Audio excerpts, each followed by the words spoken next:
So, a olana matawhai o le toe whauwhauina leo le atunu o siria mara se fulu tausanga o whai ai pēr tau ai tutonu ia ma ua whasi o tia aida siria mara tolu se rau wafe o tangata ma le aini whale o le whaitau miliona. Ma le Pasifika I Fiti, ua whairoe le whainga māloa Fiti o no awa iane lana militeli e whesoasoani I leo le whaafuaino le mata upo e whaatatau I fuala au whaasaina. Sao noa pio tiko dua le minista o le puipuinga le tunu ua tarosanga ina leo le whesoasoani le militeri ma o le ami o le ana o le whesoasoani ane foi. Ia sao noa foi le tunu e le isa tūlanga whaapole nai ma e tau lava foi na mana ia tua oio tangata lautele ma le matawhai o ia le militeri. Wata ua foi le ripoti le Radio New Zealand o loo whea ngai le tunu ma whaafai ngata I le whaafai ngā rue ngai no ni leo ai mai se le vesi o loo iai o no ofuala au whaasaina.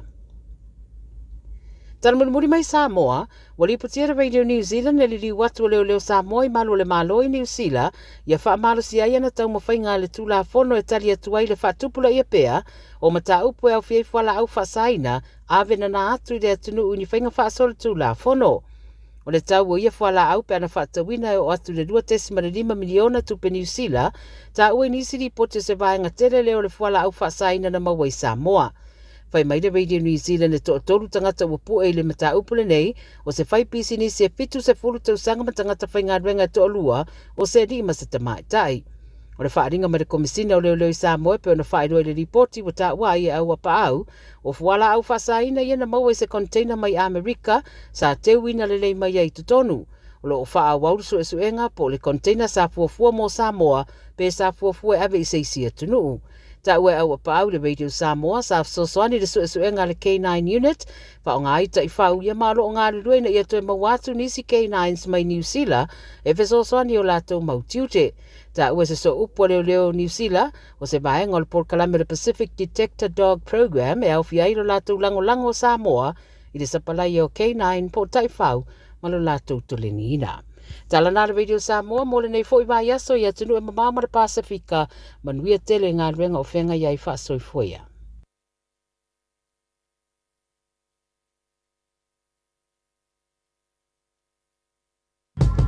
Beta Drive Doctors I le taulanga whaatau I mangele whaapea manrua mo le vaenga o so ngase pe amana o mia e whaatino e foi ma tuipui o le whana witi o tuipui la COVID River mo I lātou e sfuluan tausanga malunga atu whaapea ma tuipui o le flu pala au telefoni 255-25 mo sauva noe whaatino ai nei au nanga o fisa whama I mangele I taftafane o le McDonald a manrewa I taftafane o le whaletusi po le Public Library. Beta Drive Doctors Clinics. I feel lower so sad. Omega Ka, the knowing more. Omega Ka, Sabaleta Mofie. Omega Ka, Fili my loile. Omega Ka. Omega Cars, lua selau Cavendish Drive I Manukau. Po le telefoni o iwa lua fitu 5 tasi lua.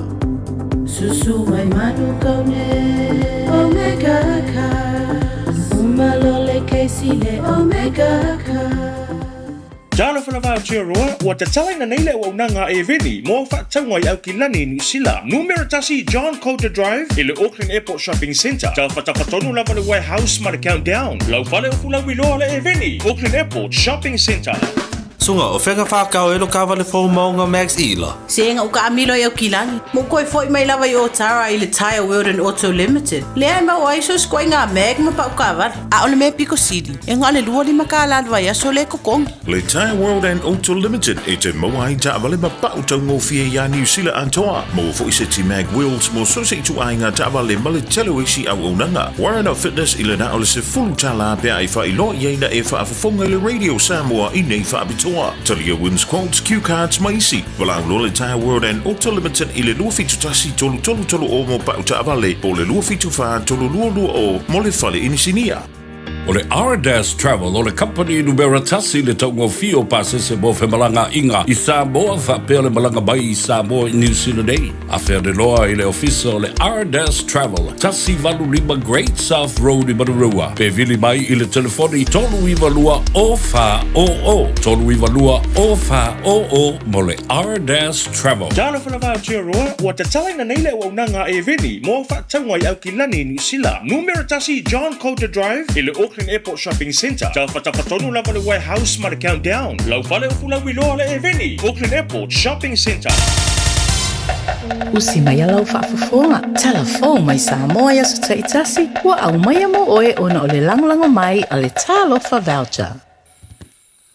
O te whatalofa i lo tātou atunu o le nei o tātou wheroa i le tauarunga o le ngāruenga. Hi au si mai alau whaafonga. Tala taulongo mai lo tātou atunu. O le ua wha iloa le te tai o le pāti wha upu whai e pui pui ai a te taua tangata. I le whono le wha whaletui o whai pule a lea vaenga wha upu whai mo na sui lango. Sau sui ele no whanga tu te tonu o le pāti le sa tofi le vai aso nei. E le te tauna toi tupu le wha le tonu na mafu ai. O na malolo i le palo te tere le tunu i le tausanga e lua o lua tasi. I le sau noanga le te tai le sunga tui la epa lupe soli aisa i lele malia le ngoi. Na ia whaailoa ai o le toa tele o lato sui tau vai tu malo. O le mafu anga tonu lea na le manui ai le whaai unga o lea palo ta tele. O lana tu alalo i sui lango i tu malo e le te tau na toi tupu. Lea tu langa i le palo ta tele o le lua o luono. O lo o manino le le mafu anga pito ngonga. A tato malolo ai. Mato tele toi talanoa. Ia tātou ngā luenga maua e na whatino ua tātou wai pēr le tātou vaenga whai o le HRPP. O hawha fi tāuli ua whawhengai nei ma Samoa o tātou fōi mai e fō. Ia wala SS na tātou fōia ai ia nā whawhi tāuli. Ua ngalo fōi tangata mele lei na tātou whaia. O le melea, e tāwai le tātou whelo inga i le so. E le toi au ngā le whataronga i vai. O whai unga o ngonga i le whilinga o tātou sui tau wā. E lo le leila vel sui ia o lo fia tau wā. Lona malo ma le sui o lo whalangolango i le laki. E leto e tau mea nā te milini, o le alu i le laki. E tau o tātou wō mauti noa. E a whai e whataua, e tātou vaenga whai, ia le manu malo. Na o fo i le sau noanga le sunga tui le epa, i tū langa ua o i aile loto i whale o le vaenga wha upu whai, o le wha tua i le atua Samoa ua tasi. Ma ia wha ilo ai ua fast furu ono tau sanga o le HRPP, ma ua matua i whainga wha pāti upu whai. Ai o pāti fōu, e le iai ni tai au o lo tau wha te tai. O le tūlanga le nā, wai nei le tātou malo. E le upu tū sao, wha pupu, o le vevesi o lo i Samoa. O lo o ua pulea nei Samoa e se vaenga toi titi. Ai ua fau vale se vaenga to tele o le fast. O lato ia o le au fau vale. E a fua i le molianga a leo. O le tatai o le au fau vale. Ona sa te tau. Ona fau ngā le paua o le pandemia. E tau fiai se morianga. Ono la tou o iai le paua. O le la tou lea tele tonunga.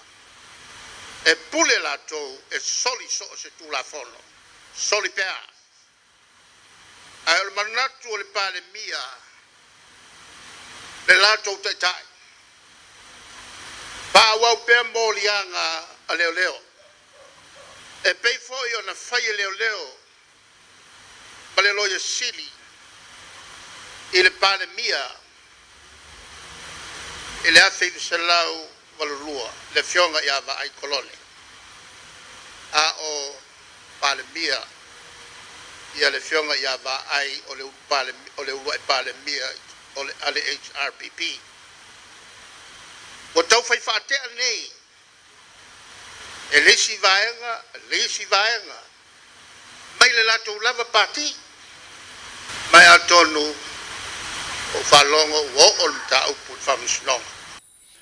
Le taitai o le vaenga wha upu whai e pui a ia te tau tangata i le fono mua le tau sanga fou a sui langolango o lea pati wha upu whai ma le wha whale tui a sui whai pule le sunga tui la epa lupe sori ai sa ilele maria lea ngaoi. O tau fia nei le vai ngā leo mo su e ngā tiri ni tangata se to toru leo ua mo lia ni soli tū la fono e feso o tai i le se furu kilo kalamo le nā koti o le aisa le ana maua isa i li linga le official tiute ma le vaenga o ta i fausa songia leo i le afiafi o le asolulu o le vaia so nei. O le to'atolu o molia ma tau fia e au fia i se tamawhai pi sinisi wa fitu se furu mono tupu tau sanga o le soifua a o le isi to'alua ni tangata whai ngā ruenga i le pi sinisi e le tamā matua o se ali i mase tamā i tai e leo whaeloa ina e leo la tau sanga o le mātutua. E leo whaeloa ina fo i leo suafa ma le pi sinisi pe tai o lo topa o lo iai le whale o loa e ana le atingi pusaunga po le plastic container le ana maua o whawhao ma iai aisa. I le whailoa inga le komisina o leo manisi o tu stala na whaeloa i le tō whao a paau longo i tino Filipo o le container na maua iai ia nā kotina au mai Amerika.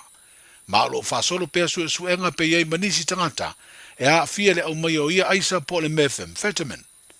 I le whailoa inga lava lea na whaeloa i fo i le komisina iai ni a fia o le aisa na lafo mai haua i anga i atu i Amerika Samoa i se teimi e lei mamau atu. Ai o ia fi o lea nā koti sa wha moe au mai i Samoa. Na tau fia leo i tutuila ma leo o mai ai ro tātu o tano. Ai ua whaalia le komisina ia au apa au, wa avele na tālu sanga i leo le territory. Ato iai se tūlanga whaapea i ni meli o le aisa e taunu uantu, ai wha moe au mai i pia, ia wha au pea na wha taunu u leo o mai, ina ia i loa ai tangata tonu o lo wha moe e ave iai. O siria nei ma le vai aso talu na sola ese ma le whare pui tānu malala, le pāngo tā o lau i titi tua lima, mai le i maua lava, ai o lo whaau au pea iai sā ili ngā leo. O leo wa wha iloa le komisina o leo whare pui ma le toe fua taina, o iai whaamtalanga ua o atu wa tā uai ni mori mau, o leo ua o atu lau i titi i whale atiu ma santa puala, ma ua ngā i fo iai le vaenga o leo o lo whea ngai ma sā ilinga. Ai ua toe tāru sanga le komisina le fisoa swani o le tunu, ai mai se fio anga walau manu ia leo iai o le pāngo tā sola, ina ia fisoa swani ane le ngā ruenga a malua le malo. O le sarulu na te neina sola e seila ui titi tua lima mai le whare pui tānu malala, mai leo le te mua leo ua sola ai. Na ia soria fo i lea tū la fono o le whare pui, mo le au nofu sala uma o turiro na wha salanga i tāwha ingata, le nofu anga tuai sa iai le whare pui, o lana sola anga mua lea mai tānu malala. Wa whaeloa nei le lisi o tunu o le rolangi o lato utangata nuu, o le a ave sea wha malosi peti poti ese ma Amerika, i le amatali ai o le tasi o forofolanga le Palestine wa iei nei o le malo, o le toe wha foi o i lato uma, tangata i o lo no nofo wha sori tū la fono, i to tonu o le United States. O Samoa le tasi o tunu o lo whaeloa i le lisi, e limas furufitu o tātu utangata nuu, o lo no nofo wha sori tū la fono i Amerika. O tonga e se lau limas futasi o lātu utangata e a fia fo i lea ngai o inga. O atunu o tū walu ma vanuatu e te tūsa te itasi tangata nu o lo le vea i le au avese wha malosi.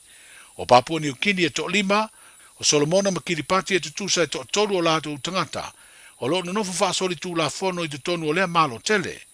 Ai o atunu o le atu Micronesia, o le atu ma le sala e tolu sifuru ma le iwa, o le wha mobo o le Federated States of Micronesia e fitu sifururua. O New Zealand se lau ono sfuruono o lato utangata, leo lo whaeloa fo i le lisi o tunu e le vea i le ua vese wha malosi. O Australia lua se lau ono sfurutasi o lato utangata, e peo na sila fia o Samoa, o se tasi o ana paanga tau tino, le malo tele o Amerika. O le tawalunga leo le tautua o le nei vai aso, manuia tele le whae unga o le vai aso o le tātou utinu. Sai. Hey, lomaki! Hey, hey! Oh!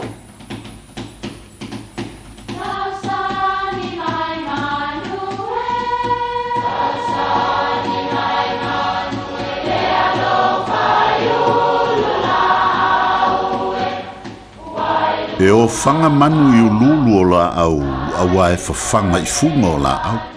A o le tangata e fafanga i upu matala. O le mafileo o alanga upu mamuanga ngana Samoa maona whaapongai e a fua ilo na sio mianga. O lona lea sao i le whaatufunganga o le iloa whaale aso mai le tautua se ia o ina pule. O alanga upu mamuanga ngana ua lanto mamanuina le tō whamanino a Samoa mana tua foi e tāo fitau muli le atunu. O whautuanga tai ala fua. O le upu e mafua mai i se awala o lo o tau mawhai o na fua. Maasa se awala i taimi mua na tai ai le vau matua. E tā ua le ala fua awae muli uma ai tangata o le awia lea awala. O le tangata e tai ala fua e tau mawhai e asa le ngasū mo se wha moe ua fuaina. O upu e momoli ai le nganga whaafetai. O na oni ngā luenga le lei ua amata. O lea ua maalo le uofe pei o le fitaleinga i le ngā taifale. O lea foi ua e tai ala fua i le tōwha ma le whaautanga. I ala e whaingofi ai o na whaatino le ngā luenga. Tau ina ia au. Ma ia au o manu le wha moe. Awale manuia mo le lumanai. O whautuanga tai ala fua, manuia lau whaasausaunga. Radio Samoa. Taslima e watonu. Amo. Wakarau! Langa!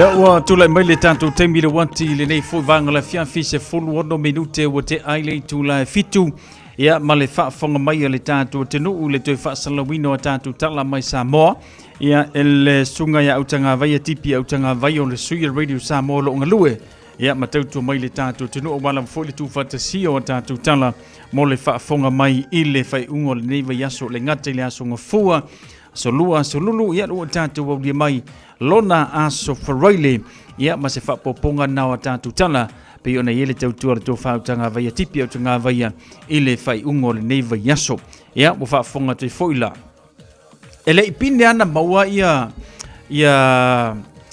melo le aisa vai aso le nei a so o atu ai ma le maua kanga pepa maluanga i le tātou meli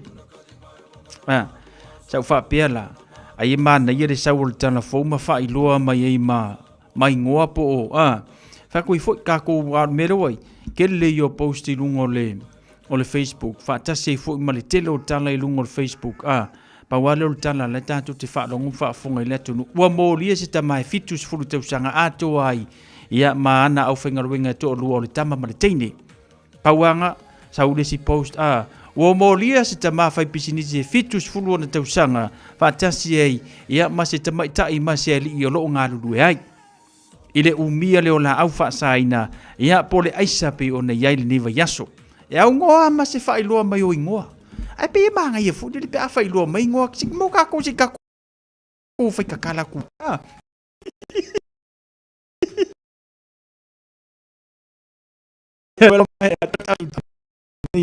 ia e lona ia suafa ia o ila o fapina tu sio na tu suafa ile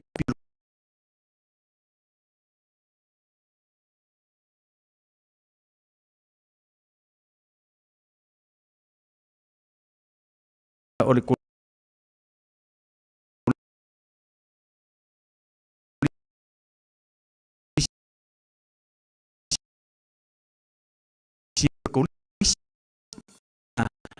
mau lunga ono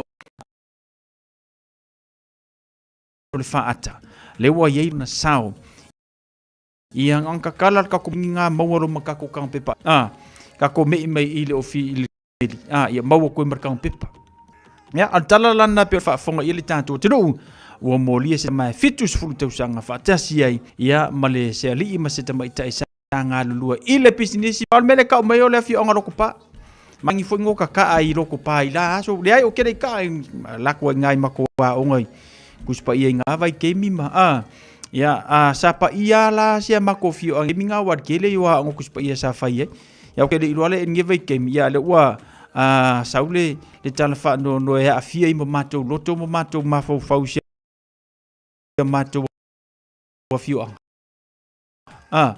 yor kulanga le ole maua me yai ia male ato le ne o le vai aso talu ona solo i tua se tasio pa ngota fai me ofo fai me matautia le sunga ia lau titi tua lima epo ai fai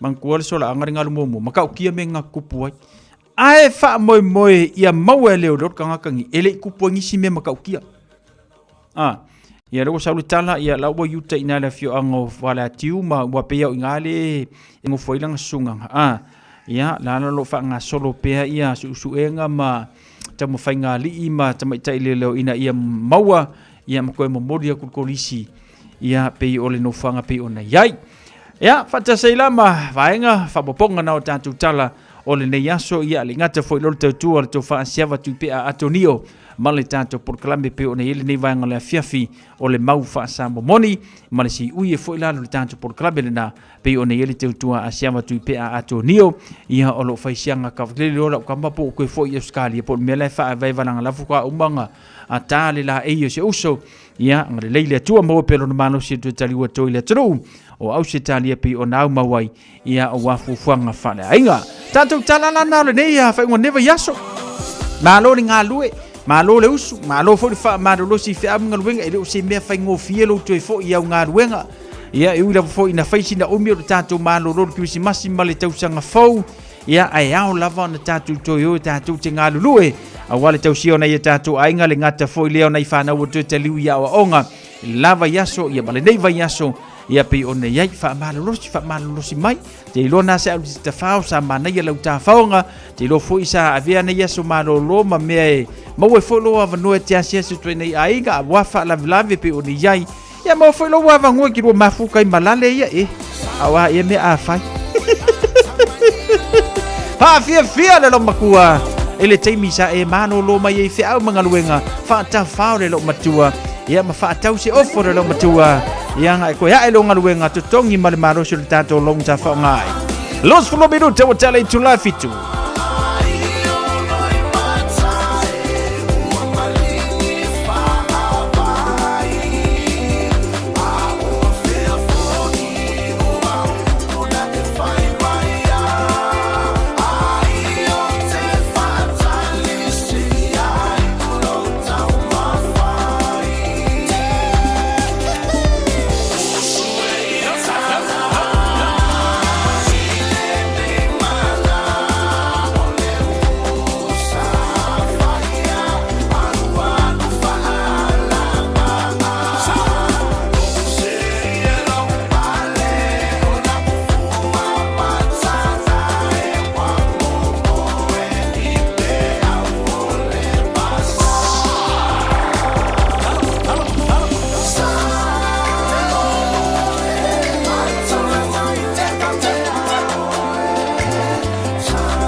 Nai whawhiwhianga sui whiwhloi mō tātou le nei whuwanga o le awhiawhi male tautua le Radio Samoa se whuru lima iwa tolu amo kei lori si mea wofoi.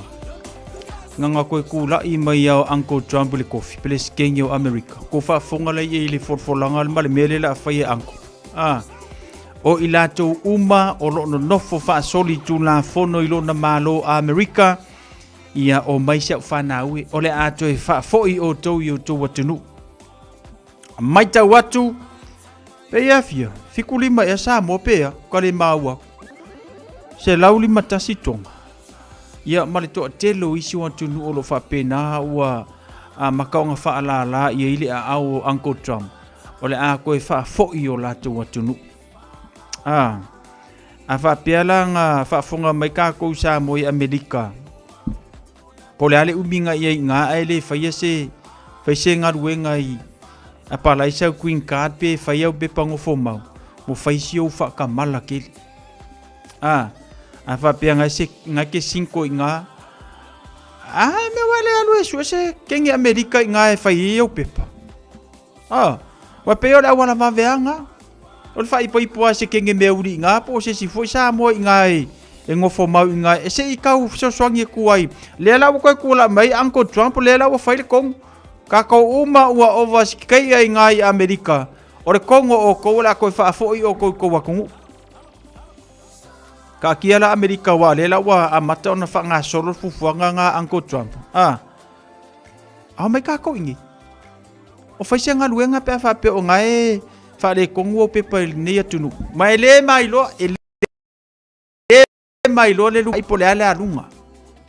Whapea te whaafonga mai lo uleo, malau tafiafi, o leo alu le lima i leono tausanga, se fulu tausanga o e whiawhiarua i lava, e leo whaia se ngā luenga te tau na whai mō mua. Wa o whautua ina e, wa kakaonga e mingoi le kaimire mingoi le kaimile ngei. O le sia whautua ngalonga lua. E mingoi. Ia e mingoi sa oi le vao oe, ma le mea ka o le immigration a New Zealand. Langal mera wa kupungi. Boko akele ia ila tau o whaia ngā luenga leo le whaio pepa no foma. Wa piusi fo e la tau tu langa le na. Ma tele ai au tupe alu. Ai umange le ai ma se mea ua whaia. O la fotuanga la le nā mō oe. Alu sa oa i le immigration.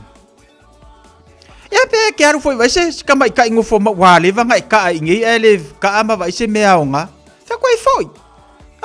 Lo ke karanga o kia ka kou ia wa se fulu lima lus fulu kau sanga o e ka whau ingi ngā ele i whaiau pepa ngofo mau au la waru maka ukia sawa. Wa whau tua ina oe. I la matanga le tau sanga le nei lua o lua lima. Wa kakaunga e ngalue mo oe. Whai mo mua le me te tau o na whai. Ko whalonga kur whai unga Uncle Trump leo whai me Amerika.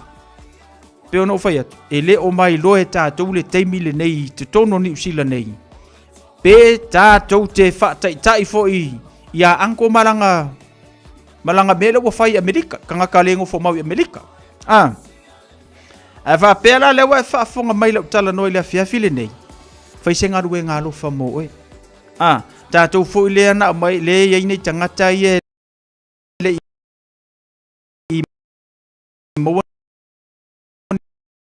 ni men no fo mau wa ngai ko ke fa nga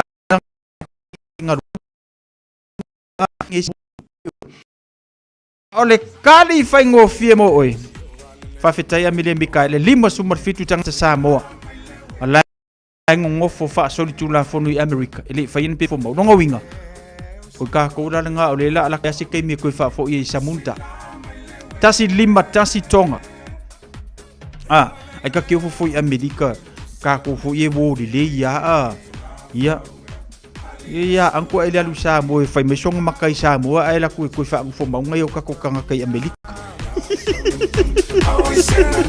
au tatou la le inei fa mole fai senga luenga lo fa mo oi na yo ainga ia na te no foi fai senga luenga lo fa mole na yo tatu tangata ina ia mafai ia ona maua na ia latou pepa no fomau mantua foi ale no fomau ele mfai ona e fainga luenga ia ka ilo ie pole ale fainga nga ngofo ki ngofo ngei ia ole awala fainga fia ba isau paanga ba isau ma sipi mauri ai ongo se fulu kausanga fai poi ai ai vai aku wa ko fa li mangifo sulu le mama nga umanga sulu ngero mama o lua sa vala ku falmeri fa modo ko nga mama nga rima makaloa ia onga fai me ngo fo mau o kari nga mo kako fai la se me mana ia la matanga ne tausanga ia peke uia fo ia loia ia peke alu fo se tangata foi lele fai pepa no fo mau te iloe te talitonu e vave maua ma ia se tari mo mingoi se mingoi ioe so ia ka ko ke oi fali fo ie e maua mai ele V8 ma le V6 fa mai maua ilo o langa fa be maua ilo te me le mingoi le mea mo mo te tau na fai ina ia saunga le mua i matatou na fatuanga na mo tatou na matanga ne tusanga ia umangen nge kausanga wa e saunge ke alue kalia lau sikisengi ia ngai koe manga kua leo lau kankangi aku do fai aku ia ke oi fai mo mo pepa no fomau oi fa pea ngai ke de wa e fiu su e sau paanga fakin kiro fo ia ke nge ke le lokuma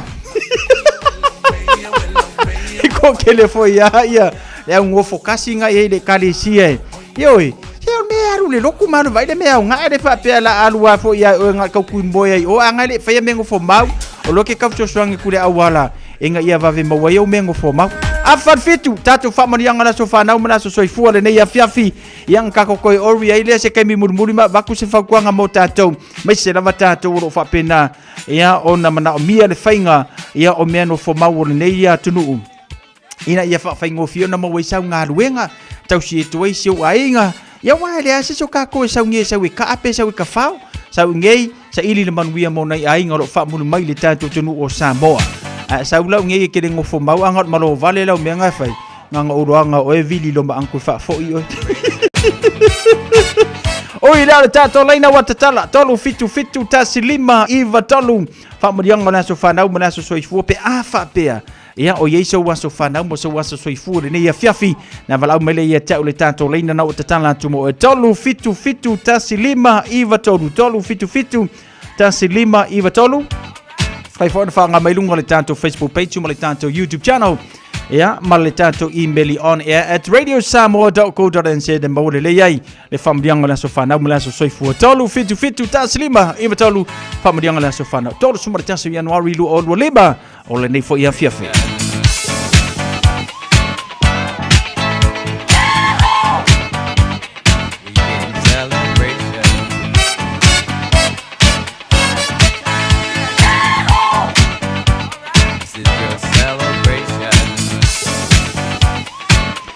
o talia se tanto valau fatalo fatu ne tanto woman ai paanga le fatasi mai nei a fianfi fatalo fatu ya afoa filemu Samuelu lema o mali tanto proclame so ifo manuia afoa fatali fatasi mai va vale au lua malo so ifo manuia fatalo fatu fo ya Amelia Mikaele fatali fatasi mai nei a fianfi lunga le tanto YouTube channel le mafuta mai no au sala ropanti so ifo manuia no au sala fatali fatasi mai Alieta Isaia le mafuta mwele nei fuvanga la fiafi alo fatua Alieta ya fafteli fatasi mwele nei vanga la fiafi chau so ya lave nanai alo fatu brother fafteli fatasi mwele nei ya fiafi lengata folia taito simanu alo fatua taito fafteli fatasi mai I melepone au sitalia fa mo na manuia o masio ainga ya ile nei fo ya fiafi fata alo fatu fo ya I o tulu tufunga kama sasa ya faftele fatasi mai le nei fo vanga la fiafi Elena Fruena mai lunga le tanto YouTube channel le ngata fo lea alio ainga fale tangwa ile mafuta mai ya lo fantu faftele fatasi mai le nei ya fiafi sao pista malor so fo mruia sao pista le ngata fo lea lu tolu va fusu anga malor so fo mruia saini tu la epa fatalo fantu salo te Collins mai lunga le tanto YouTube channel tu si Tony Sitino pale napa petelo la ulu fatano fantu malolo so ifuburia sepa onofia ya le mau mali tanto proclame ile nei fuvanga le fiafi male tato tautua ale Radio Samoa se fululima iva tolu amo ile nei fuvanga ole a fiafi ia le wa vai atu ia le se tato email o le nei fiafi mo le famdianga le tato so fanau ia mai la tupi ona ulia mai to so fanau le nia so apenga ke pisi alo fatele mo oi famria le toa ile atoanga lo so fanau mo lo so soifua ile so ia mal pulenga mara fengarenga ria tele to so soifua tato na wa fa ilonga ile so to so fanau malo soifua maria lo fatele le toa ia te fa poponi sia se tele mo o tau se fo ana tu pasi soifua manuia AK Sunshine mai lunga le tato YouTube channel lo fatuso le mafuta mai seti tia tanialu fa tele fata simai tole italiano sei fomaria mai melpone au setalia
Baile la guapillo, oye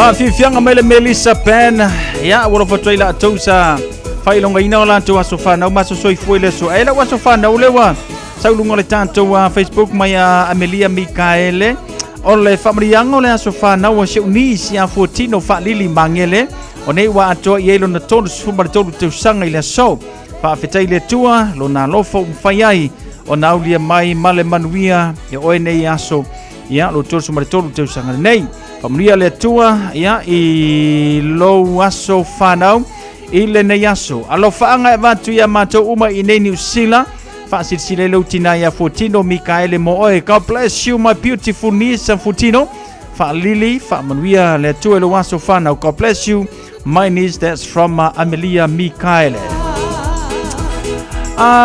fatalo fatula isene sau kereti ya le mau male tanto por Colombia le nata fo ile Selina si lunga le tanto YouTube channel fatalo fatu fo ya Roton alo fatu fa tele fatasi mai se uso ya tai alo fatu my brother tele fatasi mai ile nei fo vanga ole afiafi Fai mea alofa I a inga mawo I Samoa, e ala ili whaatawina o se hotel ta alofa voucher. E mawhai ona whaongaina mo aso ta ua whailongaina. E pei o aso whanau, whaipoiponga, pe fai malolonga mo ta whawhawa I whaiungo vai aso. Whaatau e oe New Zealand nei, ai piki elo a inga I Samoa. Tanga I ane ili pacific40.com/hotel. Ma whaatau nei loa. Pe vala au ili o lua tasi, o valu tolu tolu, lua lua lua tolu. O lua tasi, o valu tolu tolu, lua lua lua tolu. Jana whanawhau tia roa, ua te talaina nei leo au nanga e veni, mo whaatangwai au ki lani New Zealand. Numero tasi John Coulter Drive, ile Auckland Airport Shopping Centre. Tau whatawhatonu lava le Warehouse ma le Countdown. Lau whale o fula wiloa le e veni, Auckland Airport Shopping Centre.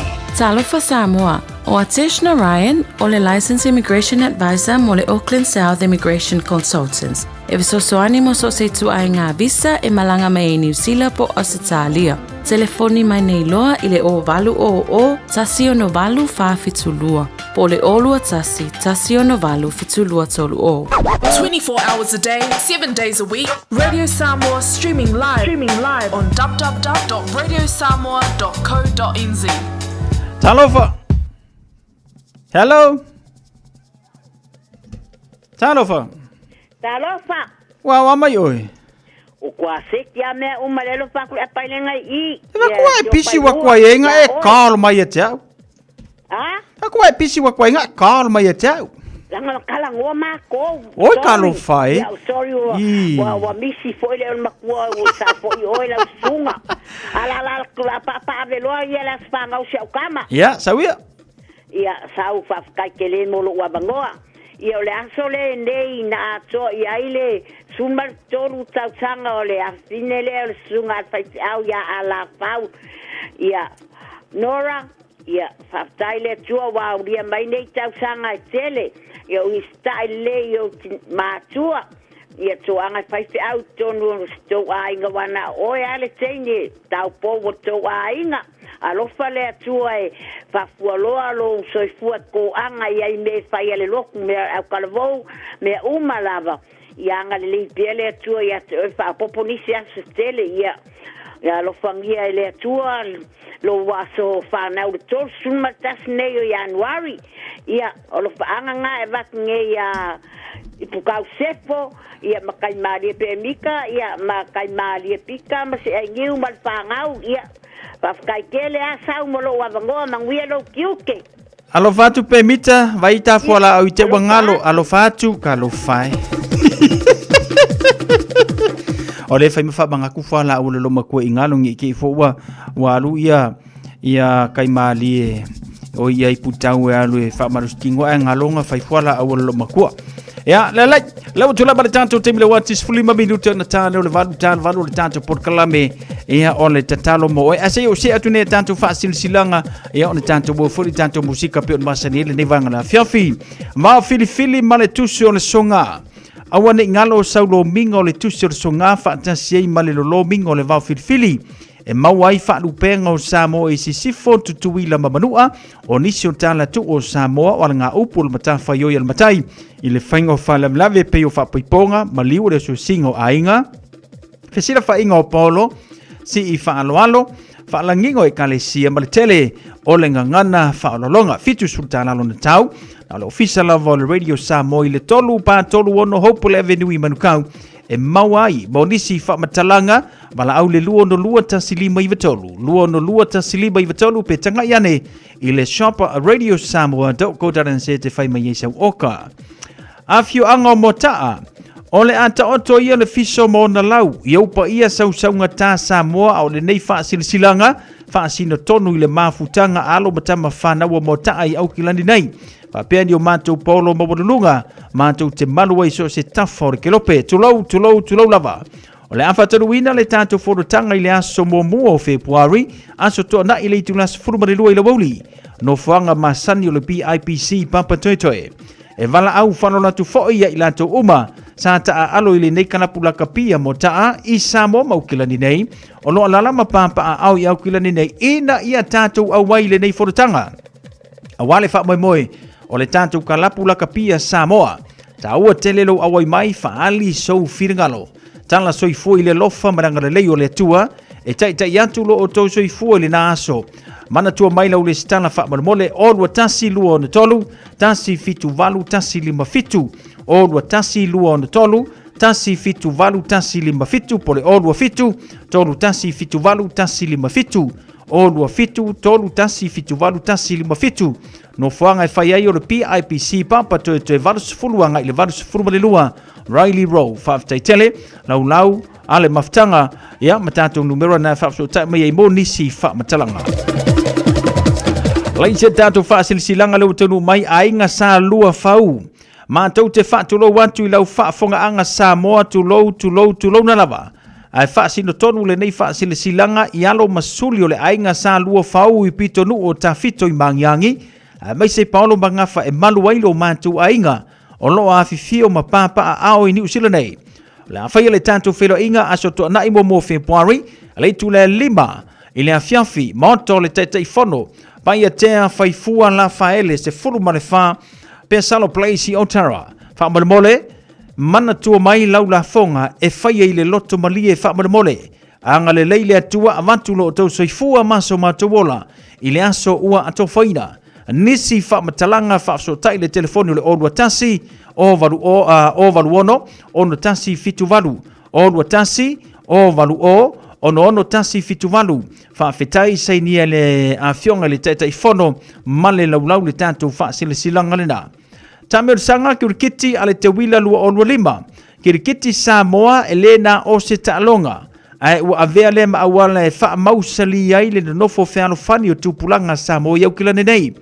Le ala fo i lea, o le tauma whai pea o le whaatama, le susunga i le whaawhiangainga, ia e perone futi, le taitai whono ia sau sola ta whianga marakomiti, o le APKA, e tu whaatasia nei tabirsanga, i tausanga taitasi, a wale no nofo whealu whani o tupulanga Samoa, mai so se mafutanga, nuu whape kalesia SS, a maise na i o tātou uso mai to elau, ua awai mai le nei tausanga. E mana watuai, I mafutanga ma au kirikiti uma ua mahea o na whaulu mai, ma e fia awai fo i le tamirusanga le te wila lua o lua 5, la whaia le isi tātou whorotanga, i le no whanga masani ngati pāki o tara, aso lulu, aso 5 Februari le afo leono i le awhiawhi, o le awhiawhi fo i lea, o le awha ilo aitu la whono uma e whaonga, ma whaangata iloa, ma au uma e fia awai le nei lava tamirusanga, wha mole, mana tua maila u le stala, mo nisi whaafesili whaafsotai Lilia Nancy Palelei i le olua tasi, olua tolu, o i vatasi whaafaiva, olua tasi, olua tolu, o i vatasi whaafaiva po o vui Petelos Towers i le olua fitu, tolu valu tolu, ono whalua, olua fitu, tolu valu tolu, ono whalua, whaafetai, sola sau ta whianga le teitai whono, au kilani Pacific Cricket Association, alo sainia le tātou whaasilasilanga lena i le nei fo i vaenga ole awhiawhi.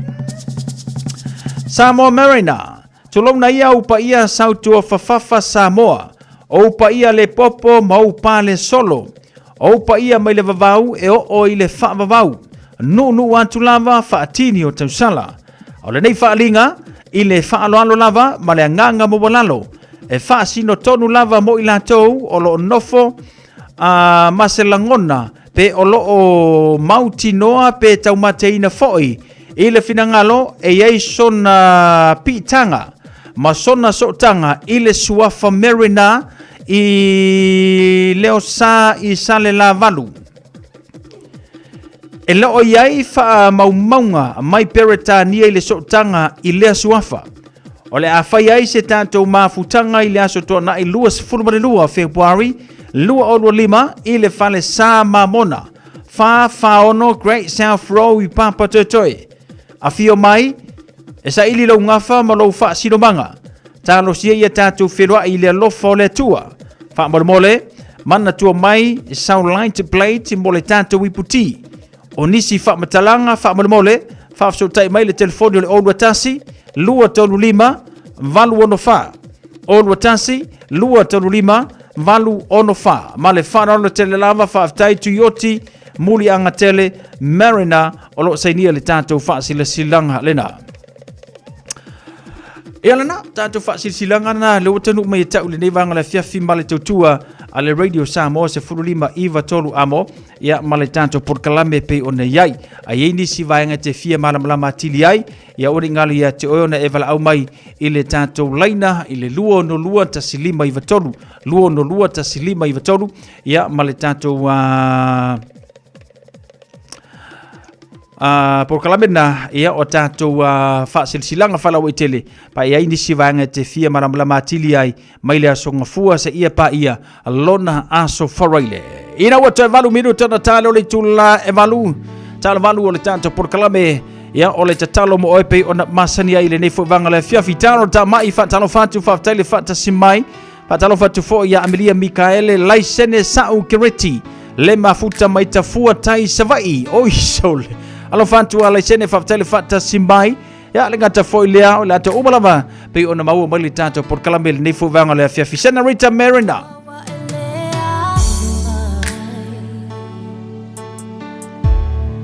wa o we lo wa su i lava a little too so time is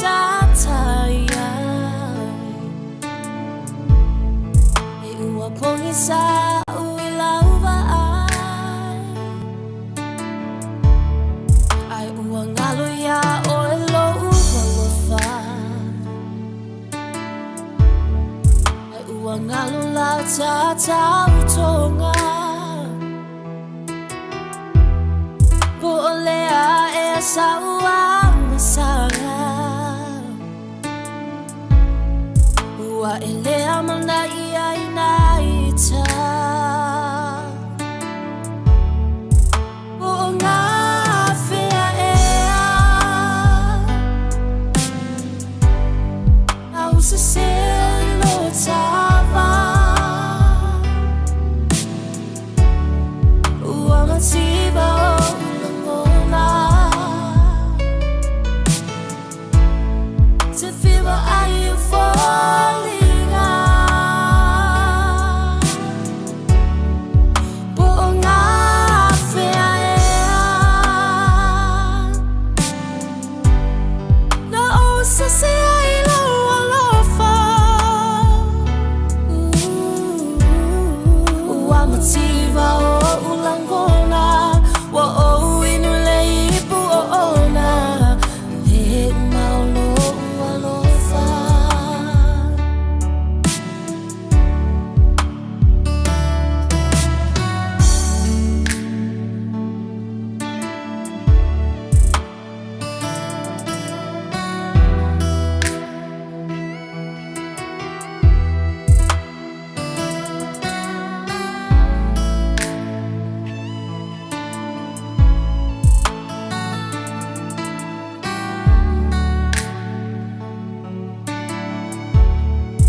ana elo mai ita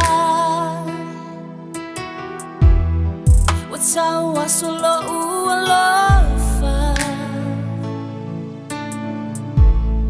wa o inu yo loi mata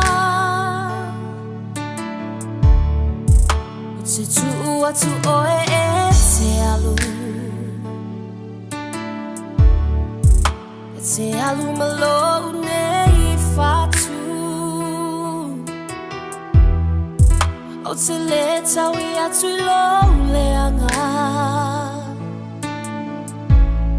O le atu alo o sila sila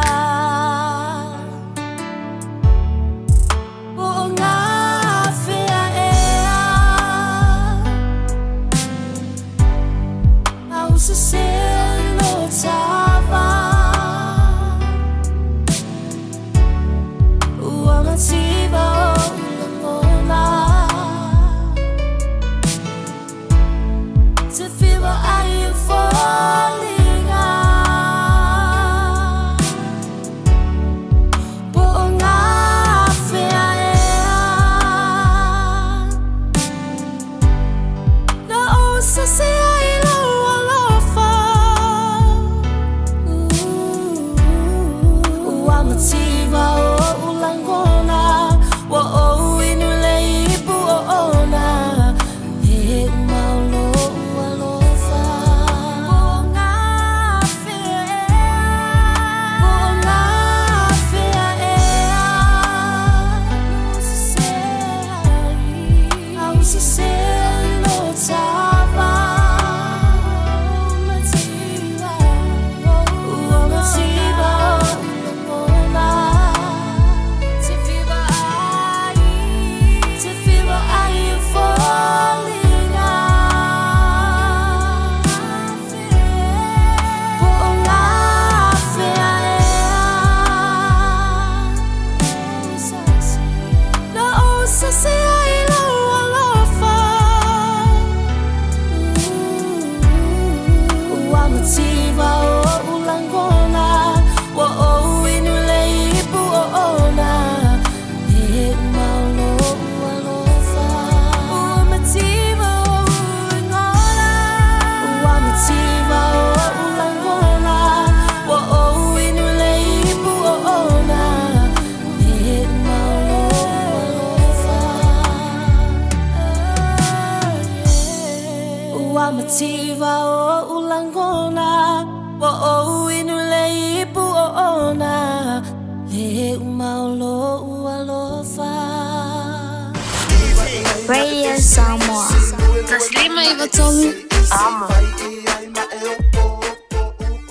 O le vetua o lele ma le vetuta I ala o ngā amata e mawalunga lana au au nanga tau Early Childhood Education po oa o ngā amata Samoa ma le Pasifika I Māngele e iai whaia o ngā le stala ma whaia o ngā lango wa lava tā pena mo le awa o ina o le whanau. E uti a wanoa o lo o tutoe aua lai te whaatuai ai lesi tala nei loa lo walo pala au mai I le olua tasi tolu lima fitu valu iwa fitu olua tasi tolu lima fitu valu iwa fitu e whaatulanga ai se taimi e te asi mai ai. Jana whanawha tia roa, ua te talaina neile o unanga e veni, mō whaatangwai au ki lani New Zealand. Numera tasi John Coulter Drive, I le Auckland Airport Shopping Centre. Tau whatawhatonu lava le warehouse ma le countdown. Lau whale o fulau iloa le e veni, Auckland Airport Shopping Centre. Talofa Samoa, o Ateshna Ryan, o le Licensed Immigration Advisor mo le Auckland South Immigration Consultants. E visosoani mo so se tu ai ngā visa e malanga mai New Zealand po Australia. Telefoni mai nei loa I le o valu o tasio no valu fa fitulua. Po le olua tasio no valu fitulua tolu o. Talofa, we're the Katinas, and you're listening to Radio Samoa on 1593 AM. Lawa tula mai le tātou teimi le wati le neia fiafita sile minute o natale o le valu. Ya, na tu fo te no mo le teimi mo le tātou por kalame fatu la ngaina ia fiafio so farile te tasi. Ya, o le tatalo mo oe po le pray for you o se teimi pa nganoa mo tātou. Tātou te tantara noa tuai le tātou watua. E oa mea umo le nei soifuanga ma le nei lalolangi. Paua nao le mea tātou te so taia I le atua ina ia soswani mai mo tātou. O lo tātou tuli vai ma le tātou te talo. O a foi mea whainga tau le nei soifuanga lo tātou sāwa vali ma tātou whaalongo ma whaafonga ia ma tātou ui mai ai. Paulava nao le tali mo tātou o le te talo. Ia, o a foi ni ngase u whape nao na e polonga I le nei vai teimi. Ia o le tali foi le nao tātou o le te talo. Ia, whapena mawhaiona. Whapupule le tua ia tauaso. Ia, whaiona whaasawa wali ia pipili. Mawhaifoiona whaatau te tala ia ngungu. Nono winga. Ele ise me le mawhai ele tātou tua na whai. Ia, wālanga se ngase o whapenao na whaatotolia ia pulu o tō whanga. Le ngata i mota malawa so se mota ngase ngase. Ia, o e whaafonga mai. Tātou i tūlā ia male awha. Te mina tātou te tuinatu ilu mo le tua umana onga. Ia, ma tātou te talo. E foi ni mea e whapenao na polonga ilo ma fau li tele o mau whaafita uli. Mau a foi le avano e te wala au mai ai. Ia ua ia le te talo ile nei ia fiafi. Whaatalo fatu a nei whene levi whaaftail whaatasi mai Cecilia tuinga mala sina leo. Ma lo whaaftail whaatasi mai le tātou porklame ile nei ia fiafi o le melea. Usi mai ar whaafonga s whaapoponga o le tātou porklame o le te talo mo oe. Amatanga foi sin tātou whaamalosi mai le fionga pa ia le atua. Ona e tā pena lea ma e sauni e te wala au mai. Ia, ia lavala on sa ilungo le tātou laina, pe a maua lo wa manoa, maua foi lo wa manoa, o wha manatu ia te oe. E ei le teimi e tilei adi ia le tātou tala noa ilunga, pe a wha pia leo tele lau telefoni, po lau computer, po lau TV, o loo e mai moa mai ai. Ia e le leiriki ki lalo lau TV, po lau telefoni, po lau li tio foi, o na manino atu leo, ia o le mātou pito la au, ia o mana onga pe o ne iai. Ia, a mau mai foi lau laina, ia on sai mai lungo le tātou laina. Ia o tu lava le whaasolonga mo oile nei vaenga le fiafi. Tātou porkalami proi foi usi mai e whaafonga.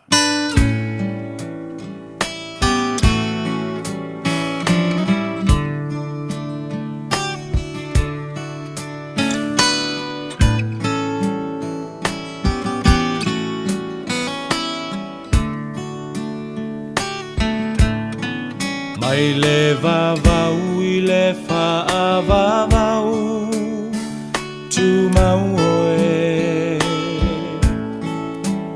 O le papa e le malue lue.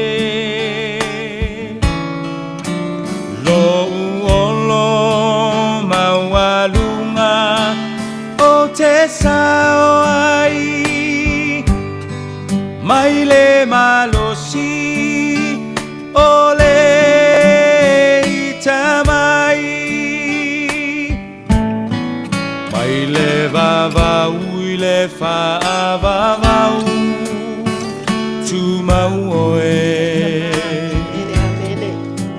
O le papa e le malue lue.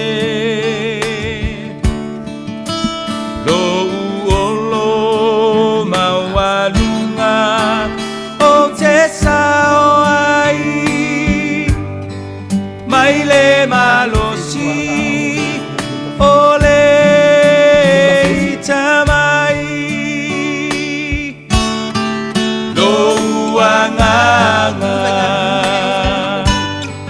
famanu ma fafetai. O le atua o le vavau na te umau oe. Si ia e lo leo malanga elelei oe.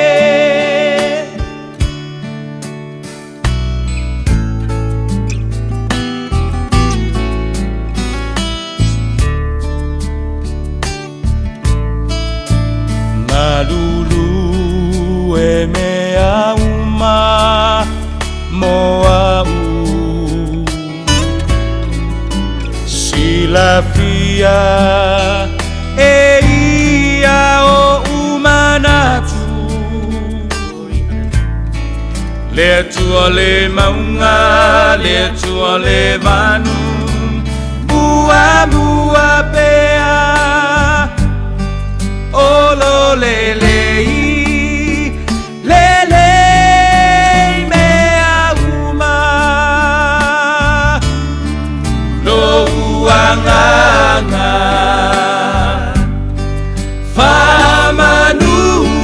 whawhetai o le atua o le vavau na te umau oe si ia e lo leo malanga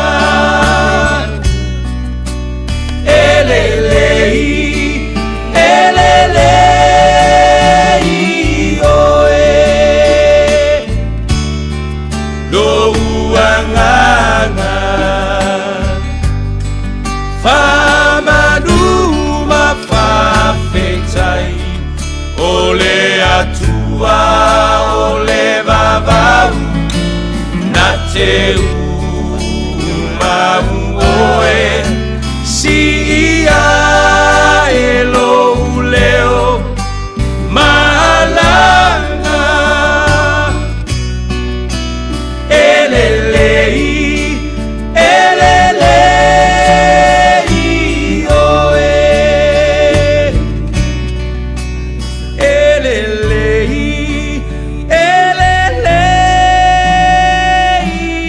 oe. Amene, amene. E whaatalo whaati sa moe lau whaafafunga anga le ne fiafi. Hallelujah. Whaamalo le soifua maua ma le langi mamai le pa ia lasi lasi. O le au whaafafonga o le umafuta mai le ne fiafi. E le ngata i New Zealand nei ia o Samoa ma le Pasifika. Hallelujah. Ia ma le lanolangi atua. E whaatalo whaapito atu fo i o tātou ta māma tina mātutua. Whaafetai mo lo o tau soifua ta talo tali tonu. O le atua lava le tali o tātou mana onga uma. Ia e alo mai e Samoa. O sa alo me mito moele nei. Tara whalava Samoa o tara sanga sa iuri politi o atoa le nei. Ma se whao pōponga o le tātou polo kalami. O le tatalo mo oe. Hallelujah. Tatu whalata lata atu i ne tua. Wa ona fionga tatu whalata lata atu. E whalata lata mai o ia i tātou. Ona o tātou mana onga i le nei fiafi. Mai lata lata spa ia la mātou ta mai o i le langi. Ia pa ia lau suafa ma ia whaialo finangalo i le nei. A fiafi, le ali ie. A wa o wala ia lofa. A wa o lo finangalo. O lo o ia le malama lama. O lo malama lama. O le ola lea o tangata. Ia o la mātou sa ilinga. Malo i le nei ia fiafi. O a wa fionga. O ma ia te au. O e mawhatia matinga ina ia venga. O hau e malo lo ai o tō. I oe, i o warafa. Le atua wha malo lo. A o, le pesoa soani fo i o le nganga pa ia lea. E awina mai. E lo tama i lo ingoa. Aleluia. I oe lo mātou tama. E wha pēnā. O wha alata lata mai. Hawa o mai. E wha manatu. Mai. I mea umalava. E wha manatu fo ia te o tō mamātou. I oe. Ia wha pēnā. Ona wha ai loa ia i mātou au whionga whai mai o te alu ma o to e sau ia te o tō. Aleluia. Ia whaafitai. Mo lau wha unga fōta mā e mātou te tali tonuina. O lo o e a whio ai le mene o wa o le mea ele tō rua mara tō tōru. E talatala noa i lau sua wha e te a whio ai. Lau wha unga mana i lau a whine a sa alo me mo le tautalangia o le upu whauina a lau whio. E whai ma wha amalo si anga i o tangata i le ni whia. Ia e tainane fo. Le leo mali e whaasala lau i le li whaasala lau sau se uwhanua. Ia o lo wha penauna ia. Tautaina le mātou waa o whaasala launga i le ne ia fiafi lo mātou tamā. E mana tua fo i lau whaunga mana malau wa lofa. Poe whia lava. Le mea o lo o iai lau au auna. Ia, aleluia. Ia, welcome. Aleluia. Ioe, pasalui, ia ma pasa ane poni whaasio. Ri ia lava lea tua. Malo, malanga ia malo fo i toe. Awai mai lini ia fiafi se o tātou atu nuu. Ia ta dono o lo lua whaafongafonga ma tā puai mai. Ia whapena fo i tama. Ia ona e angalele ia i lātou u malaba. Ta maa whaifi au, ma tina whaifi au. Olo tā pua ia le nei fonta talo. I le nei ia fiafi whaamole mole. E ala i lo suafa Yesu. Amen. Amen. E whaafitai sanga. O se whaamalosi mo i tātou le nei ia fiafi. Ma o mai lele i Isaia. Le ma tā upu e whaase fulu. Mana i whai upu i e lua se fulu walu se ia o le tolu tasi. Amen. Amen. O lale, o la le perofeta, o le atua. O le atua fetalai. O le atua fetalai lo tātou atua. Fai mai le perofeta. E te le iloa ea. E te le i whaalongo ai ea. O le atua o le vavau. O Yehova, o le na whaia tulu inga o le lalolangi. E le vai o ia. E le tinga ina foi. E le masu e ina lo na mawhau. Na te avatua le malosi i e ua vai. A o e ua le aise malosi. Na te whaatupu tele i ai le malosi. Hallelujah. E vai ma tinga ina tama mātutua. O tau lele a foi e pā lava i lātou. A o e whaatalitali i a Yehova. E toi whaafowina lo lātou malosi. Lātou te si ia e apa au e pei o a eto. Lātou te whemo ai le vai. Lātou te sāwa vali ai le tinga ina. Samo ai o le afionga le nā le atua mo i tātou i le nei a fiafi. So se kerisiano po o iai po o maua i le vai ma tinga ina. O le whetalainga le atua mo i tātou umalava. Vai ma tinga ina i whaafita uli, ia po ngā luenga, ia po ni mātu i afo i o le olanga se i tulu. O loo si ila fia i le atua le vai o loo i ate oe. E le na o le taimi nei, a o isi fo i taimi sa e vai ai. Fai mai tā vita li salamo i te lau whaalua, fo i upu e tolu. Na lai loa lo uloto i tatonu i ate au. O na e si ila fia lea e oe o lo uala. Na tu e ila tau le mata sele mo au i lea lava ala. Na o savali ai. E si la fia le lava le ali ile mea o loo e ai. Ma o loo sa ili mai o ia maua oe. Ina ia ona mawhai ona fisoasoani e ave ese ma wha amamani a venga o loo e tau ave ina. Ia wha amalosi atu i ate oe. Ma toe tu ina atu i ate oe le oli. E wha atupu ina ilo malosi. E tele na wani a onga tātou te maua a tātou sāwa vali taimi o puapuanga. Amene. Amene sanga. Ma whainga tā. O taimi nā o le wheme mea o le popole. Atu vale ma le mautonu.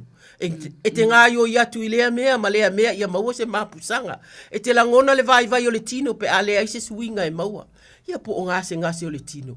Po o fuafuanga o lo fia whaataunu ina. Ai panga ua tuai o na maua se suinga. Ua e fiu i te talo. Ua e vai foi. Fai mai lea nganga o le wha amalosi le neia fiafi. Slow down. Savali le mu. O lo o ia te oe le atua. No fo i lalo. Fa afi le mu lo tangata. Toi tō manatu matala noa. Ta talo pea i le atua.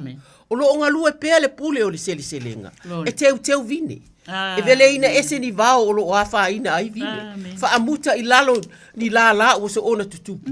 Toi to. Fa fanga ma fa asusulo na tō vine. Se ia o na va aia. O toi fua le lei mai vine o le tō vine. Fai mai Paulo le Filipi mua fai upu e ono. Ua o mautinoa le nei lava mea. O ia na amataina le ngā luenga le lei te tonu ia te utou. E wha ato atoa ina ai lava e ia. E o atu lava i le aso o Yesu Kirisu. Ma le mātai o se furutasi. O palu se furuvalu tolu se furu le whaitau ia. I o tau o mai a te au. O tau uma o e tinga ina ma mawhatia i avenga. O au fo i e malolo ai o tau. I o tau a moina la uamo. Ma i o tau wha o ia te au. Awa o leanga malu ma le loto maulalo. Ona maua lea e outou le malo longa mo outou anganga. Awai anga vengo fiela uamu. O la ua venga fo i e mama ia. I o le tatu. Famalo si natu atu i au tafa. Ia ua tatala atu o tatou laina tolu fitu. Ia o lea ua iaila mamala au. Famalo lava. Sauno mai. Talofa. Malo soy fo. O talofa. O apa talofa apa.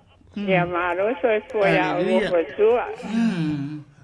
Ia, o masani lava sita. Tiki lalo lau le tio, ia, malo lava. Le tio. Ia, e kui aku i ma ua matamau le ainga. Alo whangia i ma ua. Ia, o masani lava. Whaarua le ato tito lato. Le tu ina wasura i lupa fogo tanga. Alo whangia i ma ua maritama. Ai mese fo isi a ma whanau. O Epi, ma Sam, Monica, ma Kristen. Ia, aro whangia ma ua rata ma anesa ma whanau. Ia oro whaangana mana ongana itanga le tina. Ia, tu maia. Amen. Sanga. Glory to God. Apa. Ia vi ia lea tua. E momoli atu alu whaanga ia te urua mantama e mai se ole whanau. Alleluia. E ta donu le loto e siri ai le lofo Yesu. Amen. Ioe. Alleluia. Wafai mai. Ele ngata fo ilea. A wala ato mita fo i puapuanga. Ia. Alleluia. E na ua tātou iloa, o le pōpunga, watu puaile onu sai ta tonu lava, wa loa ona e onu sai tama, onu sai maile a inga. Alleluia, alleluia. Ai se le tele fo i le whamanianga o loo iai i le upo le onu sai. A wafo ia. Ia na whaawa o mai e Yesu ia tātou le onu sai. Ioe. Alleluia, ono sa ia le no ai. O mea tinga, o mea whaingata, alleluia. Ai o bailo mātou utu. O lo mātou wala a watu, ma le whaalango lango ia te o Yesu Kiriso. Alleluia. E maua e le fiso soani. Alofa mai. Ia. Alofa ifo. Le atua i le ainga o lau au na malwharitua ai maise o le whanau pei o na tā ua. Tama wai e mātou te o iai. Ioe. Olo o ia te o e upo le ola. E mātou te langona e ilo na si ufonga le atua. Le mana o mia o la soani. I o walo mātou atu wa wha mole mole. E lo wala au mai ia e mā ua tina. Alleluia. Wala au mai o ia ina i o mātou tutu whaatasi o luma. Thanks to God. To o lua pe to tolu e wala au atu ia te o e moli atu mana o ngata ma o fionga e te iai. Alleluia. Whaafitai ai lea. I lo iai, lo wafio mai. Ili ne ia fiafi la mātou au nanga. Le suafa manu malu Yesu Kiriso le atua. E tu ina atua ina ia mato i whaale o ngā ina ngalwe ngā umal fili. Tari tonu mai tatala le whai atu tatalu. Ia lia e se ina malea anganga le anga le tinga. Anganga le anga le ngā oi. Anganga le anga o mea o loo whaapena o na fati ya e ai ia le tinga. Se tu lou lava. Ia la toto o a ano o so onga o iwi, o le ua, o le loto, o le mafau, o le nganga. Te maa ele aia se mea na whaia o ia ilatou e te lei whaia. A wa wha lave iai mea ia. Wa wha lave iai mawhatianga o le tino o le mafau, o le loto ma le nganga. Tasi lona le atu o fiong whai mai. Bala au atu ia te oi. Amene. Awa olo o ia te o le pule ma le mana. E te whaafofonga te talo. I le suafa manu ma lo iskeri sa alo fina ngarfa mai whaatua. Tali tonu atu. Tali tonu atu ia te oi wau e wha mai iskeri sa ua maea. Ua uma ona whai. Bala watu ia te oi wha mole lava te maa. Ua loa ona bala au mai tinale nei. I le suafa manu ma lo Yesu Keriso. Alofa mai. Alofa atu. To tonu le fale tama ia si o mea le nei fale. Ile tiu te angelu le pō. Whai ngā malo longa. A fio i folo ma malu le atua. Moe whaini moe mitinga, moe miti, moe ulu, moe tau ia te oelo mātou tua. Whawhangu le taia o mua. Ia maua le fia le oli male manuia mai ia te ono o Yesu. Amene. Amene. Alleluia. Apa ia malo lava. Ai whaafitai lava ia o lua mai. Wharitua. Ia apa. Ai tasian mere o pa u whaamore more. Ia. O si mātou uso a ke nese. Ia. Ono o i tutonu o whare mai o tangata mātua. Ia ole a tatalo ona o tātou laina ale o tusi e umato e tatalo mo a ke nese apa. Ia. Whaafitai lava. Ia. Ia walelei. Ia, soifua ia o ele tina. Manuia le fia. Apena fo o lua patua. Alleluia. Soifua. Whatalo whātu wala au ele laina sauno mai. Talo whalo me masanga. Alleluia. Talo whatonina. Ia malo lawa whamalo si tatou mafutanga talo. Amen. Apitai fo ia sau molo ua wanoa mutuina mai nungan telefoni. Ia moli atule ngang whaftai mo le upamalo sinei tula le afiafi. Whaftai fo mo taru sanga mo lia mo au msia ua inga sia ue kalisia. E nā vai aso mo vai atu.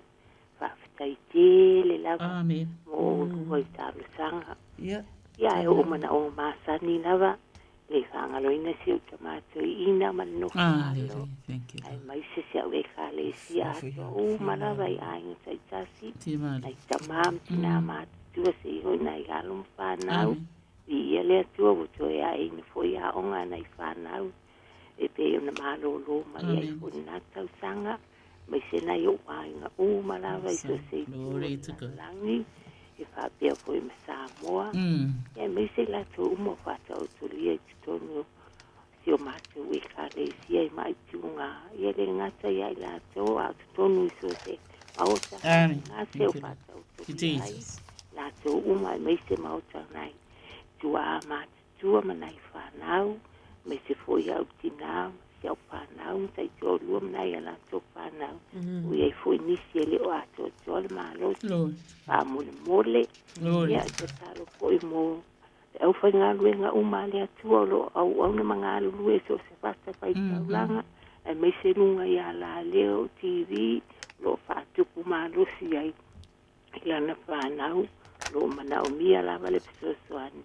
Au a lava le a pionga le atua. Aleluia lo. Mai se fo i la tau o lo. Au na. La tau tala ina le. O fui natu le la tau soifua ma le hola. Au a lava le tala ina o no fina ngalo. O se tu le lalo langi. Tala i atuai. Ia i la tau lo ngā lala sia ai. Ia fionga le atua. Ia tuputele ai le tala le. Ia so ai le lalo langi. Fa mole lava. Ia o le wala au atu na ai mai se si au whanau e ngatu e mapi au ngā luenga nei tu lao le atu. Jesus. Ia o le wala au atu na whaafitai tere lawa mortalia mai o le wala au ia te o lua. Ia te umaia, whaafitai tonina. Le fionga le atua Isaia mata upoe. O le profeta o Isaia le nei mata fia ia le nei fia. Whaatasi fi mai awe te fefe. Awa o ia o te ia te oe. Awa le fete pa te pai. Awa o lo watu. O te whaamalo sia oe. E moni o te fisoasoani ia te oe. E monu o te tau fia oe lo ulima tau matau. E ia ile ami o tonu. E pe ia o le tatou whaamalo si na whai atu. Ia o le whakoto e whaapopo atu le afionga le atua le ia tatou tatalo. Le tua whaafetai mo lo whamalowanga le lei mo tonu nama le ainga. Whaafetai mo lo na naunau. Lo na naunau ina ia malolo e uma e tau ia te ia. A inga e le ngata i New Zealand nei. Ia ao le lalolangi atoa si ana whanau. Le atua whaafetai i lo walofa. I le aso ma le aso. Mātou te si atu fia malua le tamamatua ma le ainga. Le atua whaamole mole. Ia e pa i atu ia e pa i ane ia te ia taimi o le pula la ngoto o le soifuanga. Le atua e mātou te whaafetai la wafio. Ie o lo ngā lulue. A wale tau singa o ia e le ngatai whanau. Ia e po o asia fo o iaini au whai ngā luenga mai le fale mai. O lo fiso soani mo ia le atua. Ave loa lo na malo si le nei tau. O lo iai fo i tofi. O lo iai le tofi i tono le ekalesia. Mātou te tatalo. Ia i pēa lau whau. Lau whau unga mana. A o tā pena. A o whetalai lau o fio ia te ia. Ia wha pēa fo i ona wha malo si atu. Ia e lo o mau ai fo i malo na malo si le atua. Whaafetai. Mātou te tatalo mo ona whanau uma. O lo ia tunu uma o le lalolangi pe ona whai mai ai tamā. Ia, asia si atu po o ai lava, po fea le atu nu Samoa, ia o inei o le Pasifika, ia o atu nu i mamau i Amerika, ma Hawaii, ai nge ona ainga. Ta mama tu ti tatalo, tu li loina la wafia, o ai fia maua le wha malo longa, o ai fia maua le malo si fau, o ai ni whaingata, mani puapua ngā o fea ngā, ia ma tu ti tatalo le atua, ia maua le, ia maua tali, ia maua tali, maua mea i lima, e mawhai ai ona whai ngā luenga, a wale fo ia ina, o ni whaafita uri ono iai. Lana mana onga muli lea e ta umai lea tua, mo e kāle sia uma, lava, olo ngā lue ai le au whai ngā luenga, ia e whaapena, a mata le au whai ngā luenga, ta mā tau te talitonu, o taimi nei, o taimi o lau fionga, o taimi o le launga ina o le upu, o taimi o le au ina atu o le upu, o taimi o le vala au o tangata lea tua, e ua faigatā lava aso ia lau faauʻuga a o tulaʻi so o se pulelaʻa le atu ai galelei lau afio iā te i latou maua ni agaga ia selesele le saito o le atua ia pae saito ia ma mulimuli taʻia le mea o loo laugaina ai ma folafolaina ai e fioga le atua ia po o ai lava o latou fanau ona i o latou aiga le atu ai ua tuua matou te tatalo le atu ai ia faapea ona tutusa lo latou manuia faafetai foʻi mo tatalo o loo feaveaʻi e kalesia ona o latou galuega faafetai mo sui uma o Samoa uma o loo le mission field i fafo atu o New Zealand nei le Pasifika tamā matou te tatalo le atua ia e faalau teleina le latou seleselega le atua le saito ua pae le atua ia maua ni agaga mo lau afio lenei taimi faamanuia tonina ma lona aiga le atua siana e kalesia ia inisi o le lava le malosi paʻi atu paʻi ane le atu ae faafetai mo felosipi ma mafutaga ia o loo mafai ai ona latou faamalosi le tasi o la matou tatalo lea ia latu ia kerisi o la matou ali amene ma amene tonina e taiti e lava mo le talosaga ia manuia tele lava toi tai me lo ngalu e ai lava ia le suma ia tau ia lo tele mo ua ia pato paso i fua manu ia so i fua ia tonina aleluia paso i fua fatalo fatu tatu bala ulungu le laina sau no mai ia fatalo fatu ia te ulua pare tua talo fafau o me tasanga ia pa leio faamalosi faamanatu faailoa mai oni faamaoni ai mai se foʻi talosaga na amataina i talosaga faafetai agona le loto ma le mafoufau le agaga e tāua o lenei fonitalo pei ona matanei le vai aso ma le vai aso faafetai le faamanatu mea uma ana o loo i ai matou tagata ua matutua ai oni faamaone i ai tamatai me oo mai ai famalōloga i le maloso le tatalo faitaua fioga paia faafetai faafetai ate ulua le faagaganaina lona filagalo i ulua fofoga i ia ai pea le atua i me lelei uma lava o loo faapea o na lua galu e ai i le galuega a le atua ia mana uga masani lava o loo matua laga o le teotele nisi ia o whanau, ma latou whanau, ma latou whanau so se tu o nena langi no nofo mau mo wai, ma latou aiga, ia o toea ea o ngā nai whanau la iti. Nai whanau nei taimi, ia ai mai se fo whanau, whia ngai mga ruenga, ia tari tonu alo loto lo whapea rama o tau logo i ai aua te ngano talo te tae au ma rea fiatu ho i mai vi ia le atua i mene te umalava o malatu maia ia e mai se fo i o aika umalava mai se o se whanau o lo ngano e mona ngano e ngane atua o lo whaduia rama ma se o lo ngane ngano e ngano e ai ia e mai se fo tono le matu kare si o yeida ita mama tina matua ia o lava ina i whanau na o mia lava le te taro mo i lato tu tasi o matu roto matu tu whirongo nai na maro si au le tasi ina i wha mua lea tu e teimi umala ia e mai si foro utangata wa matu tua o yeiti rama ina ta ia e o lo lava le o lo sai matatalo teimi umala e a mai ele so adi siri o lo tangata e pese o bata o le bangeso ia ameni na o mia la mas talo famo le politar sanga o sana na me ia o le la talo atu por o loto famo glory to God ia o ia lu bale mana tal sanga ni ia glory holy hallelujah tapa amen tama o fionga na e fetalai mai a matou mana na o ise mea iau matou vala a watu ia te amene ia a wai ai le talitonunga ele ai ama se mea tasi e mativa ai lau fio e mativa le ona mafia ai a o fionga ele ai se mea tasi e mativa ai lau fio ia ole le ona e toa ele ai se mea na tele mawhai ona mau Altala dus. Hallelujah. E ia le taimi mativa ai mawhia ai. A o laua fio. Lea tua. Lea ua mātou wala au whaatasi atu ia ima laua fini. Oa fionga ele ai se mea e tasi e mativa ai. Laua fio. Awa fo ina e whaia mea umai le langi le lalolangi ma laloifu o le lalolangi. Aleluia. Ona e feta la ia ila ia umaea. Ua umona whai. Wai se fia inu sau. E abe fua wa uma ona tutongina le tau. Tama ea.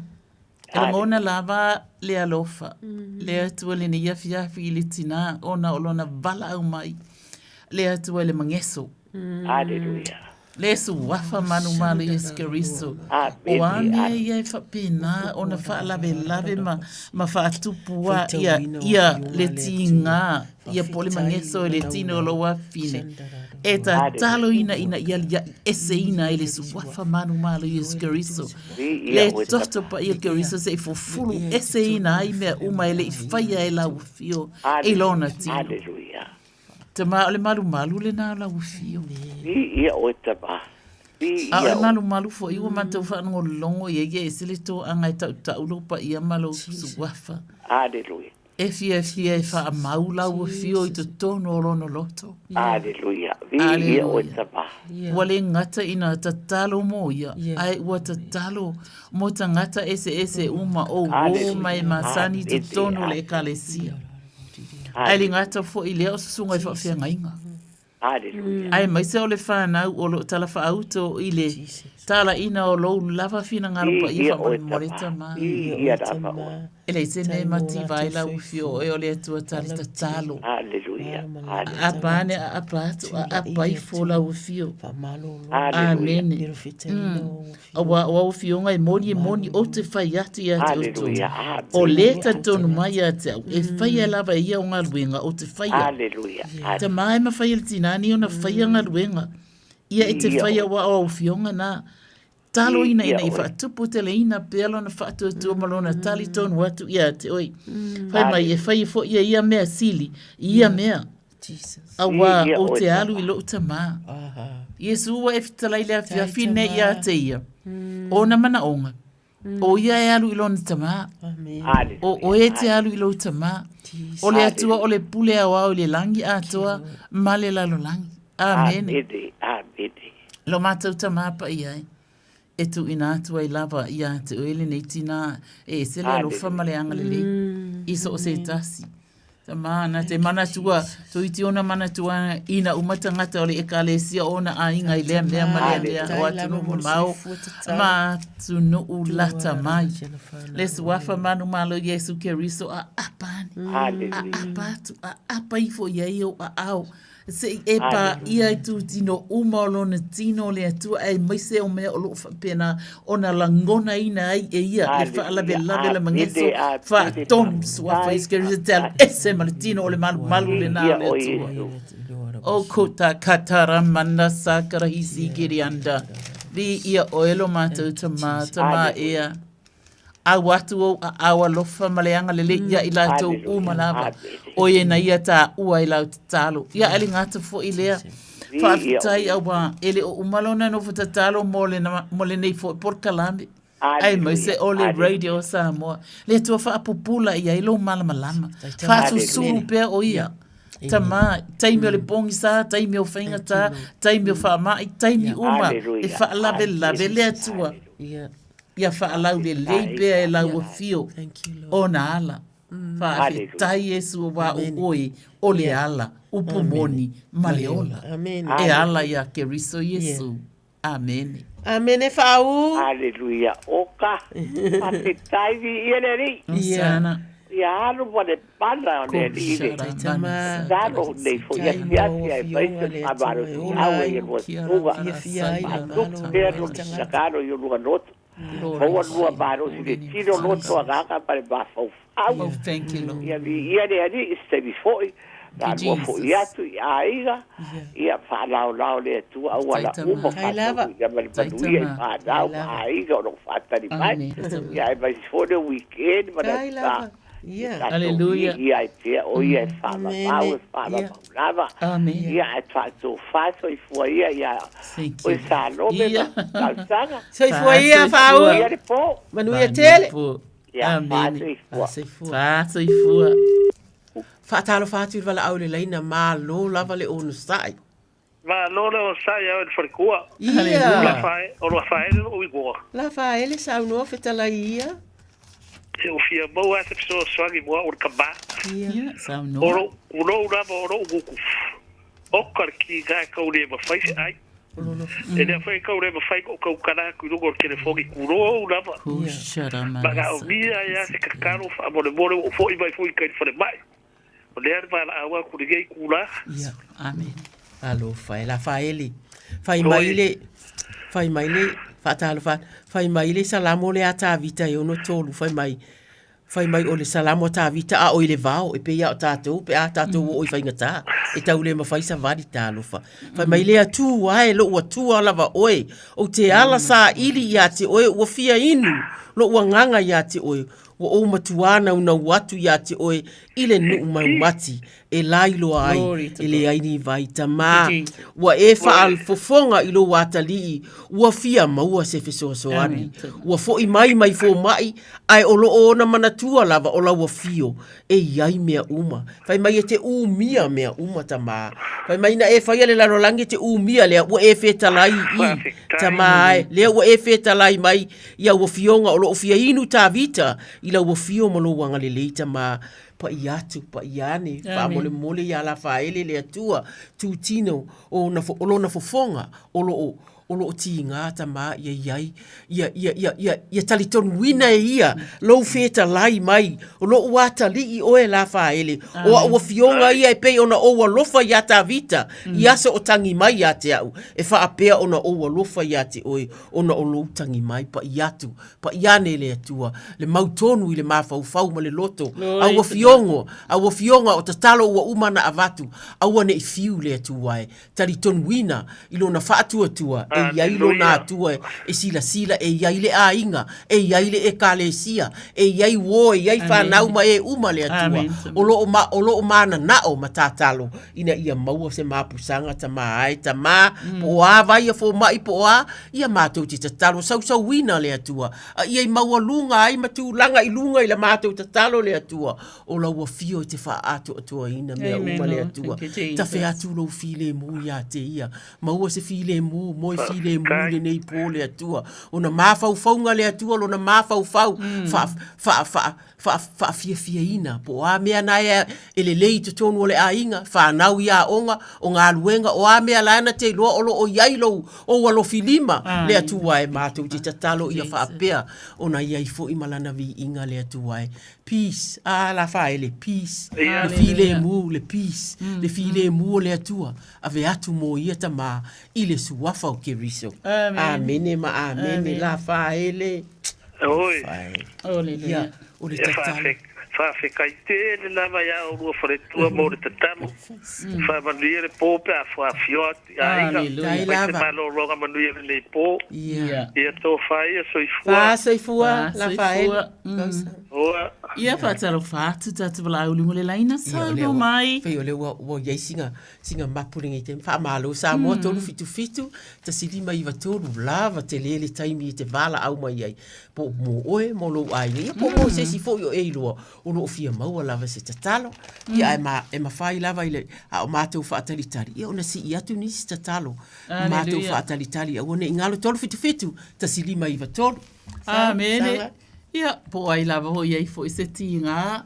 Ese o lo fa penana fa lave. Ili tinga o le mafau o le tinga o le loto. O tinga fo i o le nganga o le ase me o fa le tonu fo i o le ainga i le nia fiafi. Alleluia. Amen. Praise God for my Yesu. Oh my. Oh my yata. Amen. O le alava le mena i fa atu po venga. Yeah. O le ale mena i fa atu po mafatianga. Alleluia. Po le va o te mama le tina. Alleluia. O ia o le va fo i ma le whanau. Alleluia. Ia fa atalo fa atu le tato wala aunungo le laina. Sau no mai. Talo fa ua maua atu. Ia, malo so I fua manuia I loa fionga I whaitua. Aleluia. Sauno ia. Ia. Kai tonu lama I le whatuatua ma le malo longa le atua e ala I taro sanga. Ia, aleluia. Ia. Mala watu ma le nganga whaaloalo.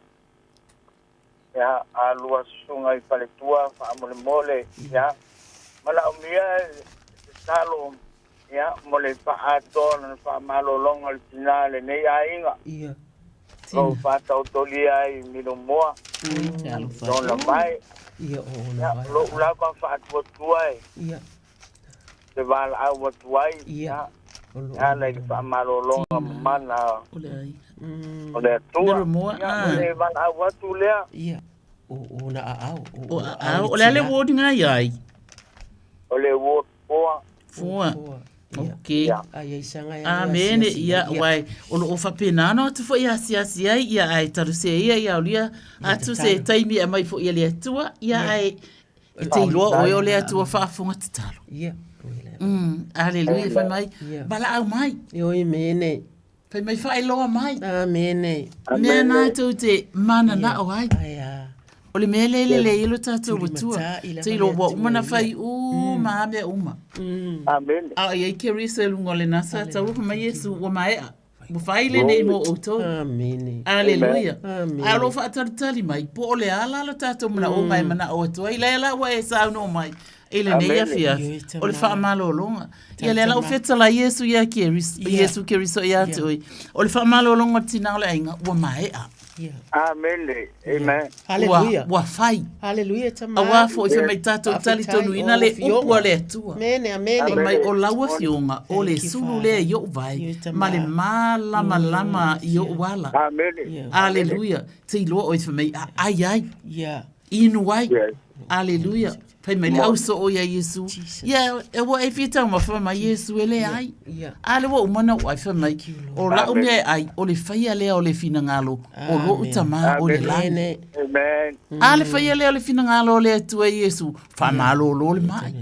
Moni. Fa malo si le nganga ma fatia. Hallelujah. Yo etama. Ya, Yesu lo mate o le fa. Tama motina. O lo lava suafa o ma foi le mate o bala. Amen. O e lava o le ala upu moni ma le ola. Moni. O le ala mātou te o atu ai. Aleluia. O le upu mātou te tautalangia. Aleluia. O le upu e moni. E wha maoni. Wa ofionga ele ise pepelo e tasi. I o fofonga. E te wha maoni. On ta talo ina ailea. Ile su wafa manu malo Yesu Kiriso tama. Aleluia. O a uma mea o lo fa pena na mafua ile maftianga o le tina. Mātou te tatalo ina e o le pule e o le mana. Paiane, paiatu, paifo ma le mana. Mai lona tu wa ese o atu le alofi o ana. Ia lia ese ma le a. O ala toto, o ala wawa o soongo le tino pona ibi. Hallelujah. I speak life. O te tautalang ia le mana o le opo le atua. E le su wafa manu manu eskeriso. Ai le ngatu fo i le atama. Whaftai ona o lo watali ina bala au mai. E mātou te langona ina. O lo o ia te ia le whātua tua. A ia. Te talo ina, ia whaatupu tele ina lona whaatua tua. Aleluia. E whai ei o ia malango lango. E wha mawhana whana I tina, e wha mawhana whana po I whanau. A ia se e wha loa antili ai e tangata I to tele. E o lo soifua lava le atua. Amen. O le tatalo le atama. Yes, Lord. E lo sua wha Yesu. Amen. Amen. Amen, hallelujah. Ia fa tele ia. Tua fatu ya mama. Ia. Ona foli famile mai o le famalo longa male. Anga fama kuna fanda ole tua ia fa au penga ina pe o lua. Tai lava tama. Hallelujah. Ma Tuke o to fia o lua fa manuia le tua ia toe ngau to toe le nei po. Amen. Tai. Tua lu so I tua le toe. Tai lava. Ia inga ia mau se mano longa le le ia fa ia ni tai au mo mo ile anga le le o le tua ia. O ia ma. Fa soifua. Fa soifua. Fatalo fatir vala au le laina malo lava le onu sai. Talofa. Talofa. Ia malo soifua. Talofa. E ni mili atu fa mol fi manao mia lava. se sa salo mo le tina ia fia I loa yo na mai. Ia whapea fo le uso ia li anga. Mai fo le tino ia. Ai me sa ona tina. Ia mas whanau wha mole lava. Li ana. Tō lua ia. Li anga. O fia I loa. O fia I loa mari anga. Ia mai ia le vala au. O I le vala au mai. O simalu. Simalu. Ia. Simalu ma le whanau. Simalu ma le whanau. Ia le malo. Ia. O le afiunga la vale atu. Simalu tātou te o iai. A wai le isi. Si te talo I sili atu le whaitawina o afiunga le atu. O whai mai. Whai mai le salamo I lua se fuluma le valu. Whai upu e fitu le o te whaitawina. O Yehova o lo umalo sima lo utalita o ia. Na whaatua lo uloto ia te ia. Ona o maua ai leo le fisosoani. O lea e fia ai lo uloto. Ma o vivi I atu ia te ia I lau pese. Aleluia. Tama wa e whaafofonga I lo wafafine iasi. Si maluma le vala au mai le ne ia fia fita ma. Ona o le tina o fia I loa. Ia lianga. Ia whaapea fo ia ma le whanau. Tama wa iai nai whaale tonu I le ainga o le la atua le malosi le nei taimi o le alava popolenga o atua tuvalenga o le loto tamala wa fionga lea wa whaitawina ina ia tali tonu mai iai wa mato wo atu ia te oe o le tama e alofa o le tama o le vavau se ia o le wha vavau o le tama ele tai matu lo na alofa e tafe pea pa iatu ia fia I loa po wala wati ngā olo na tino hasia si atu le atua lo file mu a o mātou tatalo I le nei taimi tama I le nei taimi mātou ti tatalo hasia si atu a nganga pa iatu pa iane ia te ia na tautonga ti ngā olo ia I whape nā fu ia lianga le atu wai o a fea o iai po I ainga po I maota ngase ta mātou ti tatalo lo la whaatua ma lo la tali tonu e iai le atua soifua o lo iai si malua la foi la vala au e tatalo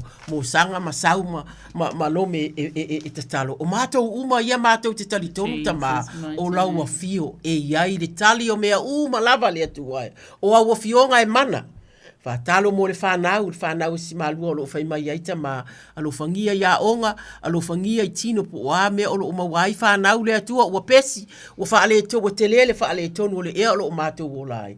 Ia malu pui I lātou, I a inga I whale le o atu ma le toi o maita ma ua le poto māsani, a wale tau singa o mātou whanau, I le o toi te tusa taimi I nei vai taimi. I o le tatalo le ata ma, o ani si mea o le loto si malu malona a inga le atua.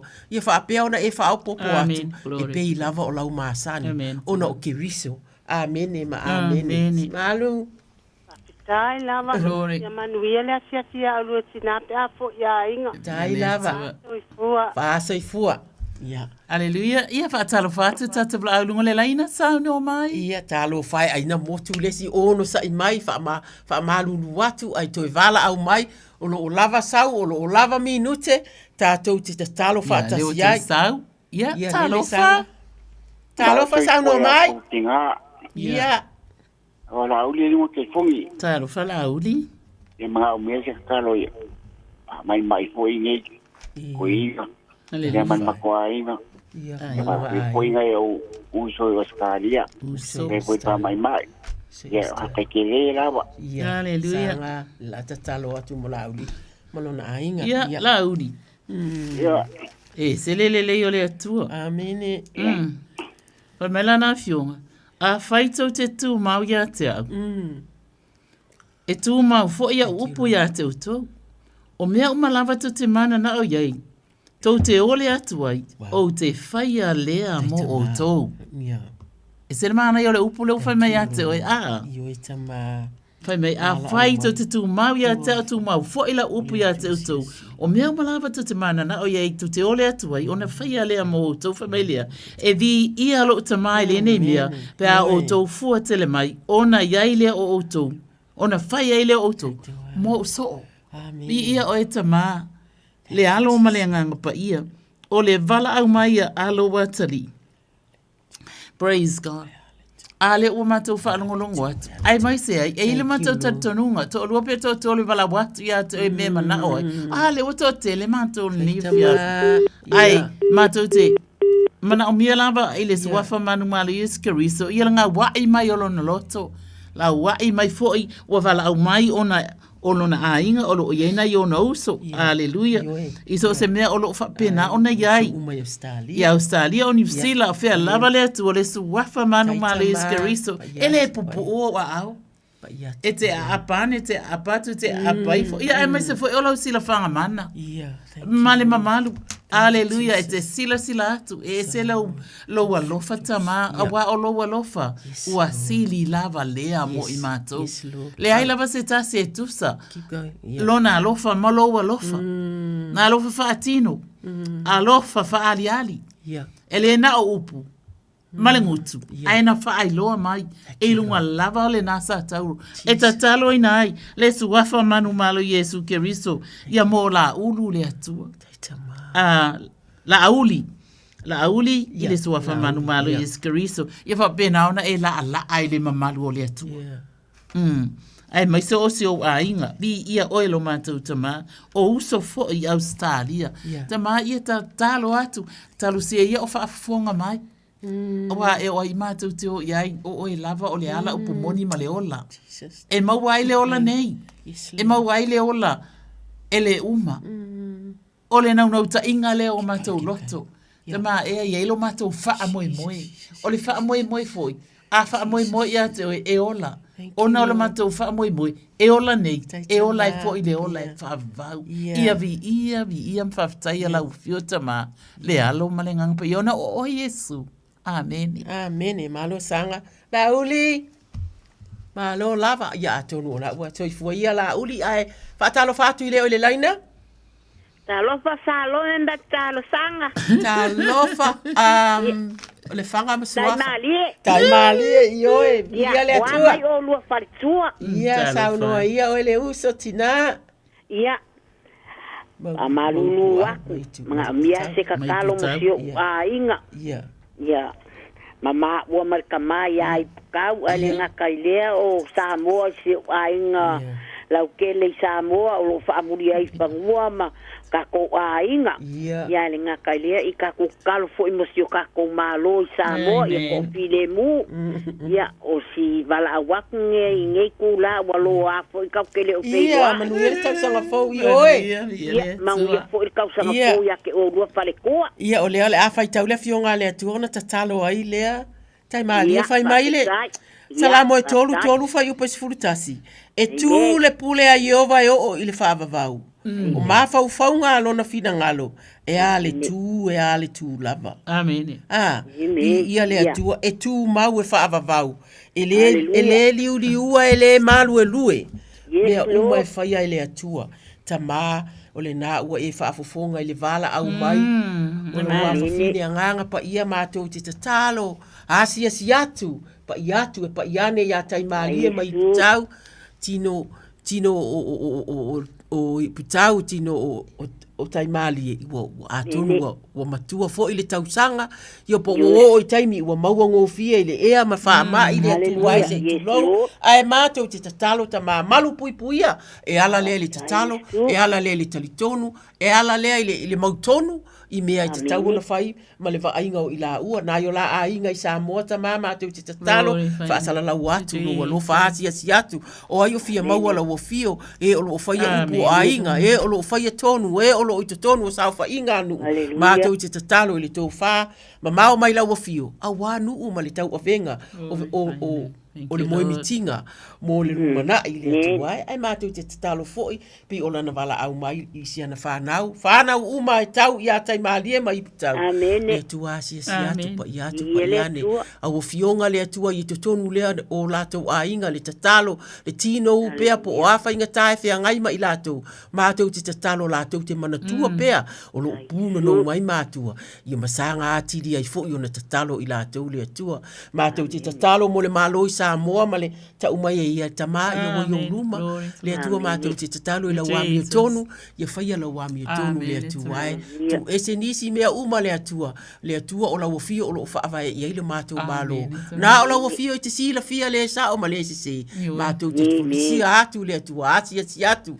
I yaini le leinga le atua ai, toi whaatu la i maini toa le atua ai. Ia toa mai le tama i tai o lo pulea le malo le nei taimi mātou te tatalo le atua.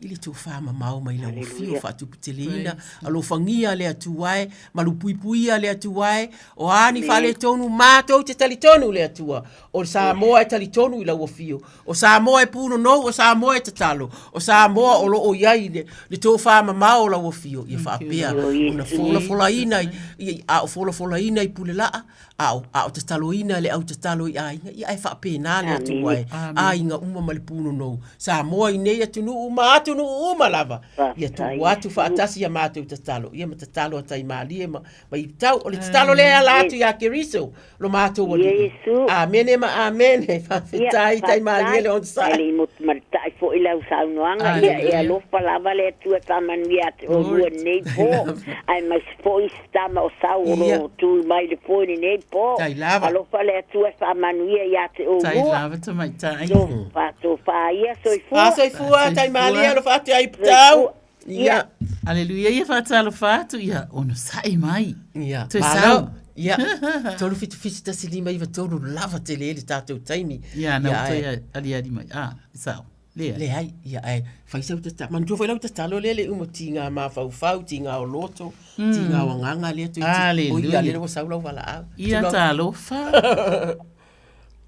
sau no mai soifu manguia ia lua fionga i farkua ia tatou tau fai fatalo fa ia maroto o meki nei lunga meki malo meki e kau meki fai fale lei wai lo me long time malo o fai foi singa long time o ka ko le te ro ai or ke le al pisi na wo te o pe we fieta ma ese mai malo la ia malo vote foi lua fionga aleluia ia ole a paia kuroase fa makalanga e kusai foi manngea fia mo wa fa kai e mo nga o manga o mia se rua fongo karo mo o nga o ro fe ngai mo ko nga fikinga ia kilangi vai so uma o nga ma yo kingo le fe ngai ma ia e peka yangi ia o ngea foi ko fikinga rim kama ka ifoma e mo ia wa ia le malo si ia e nga mia fongo karo mar fa malo longa le ko e pa mai o kanga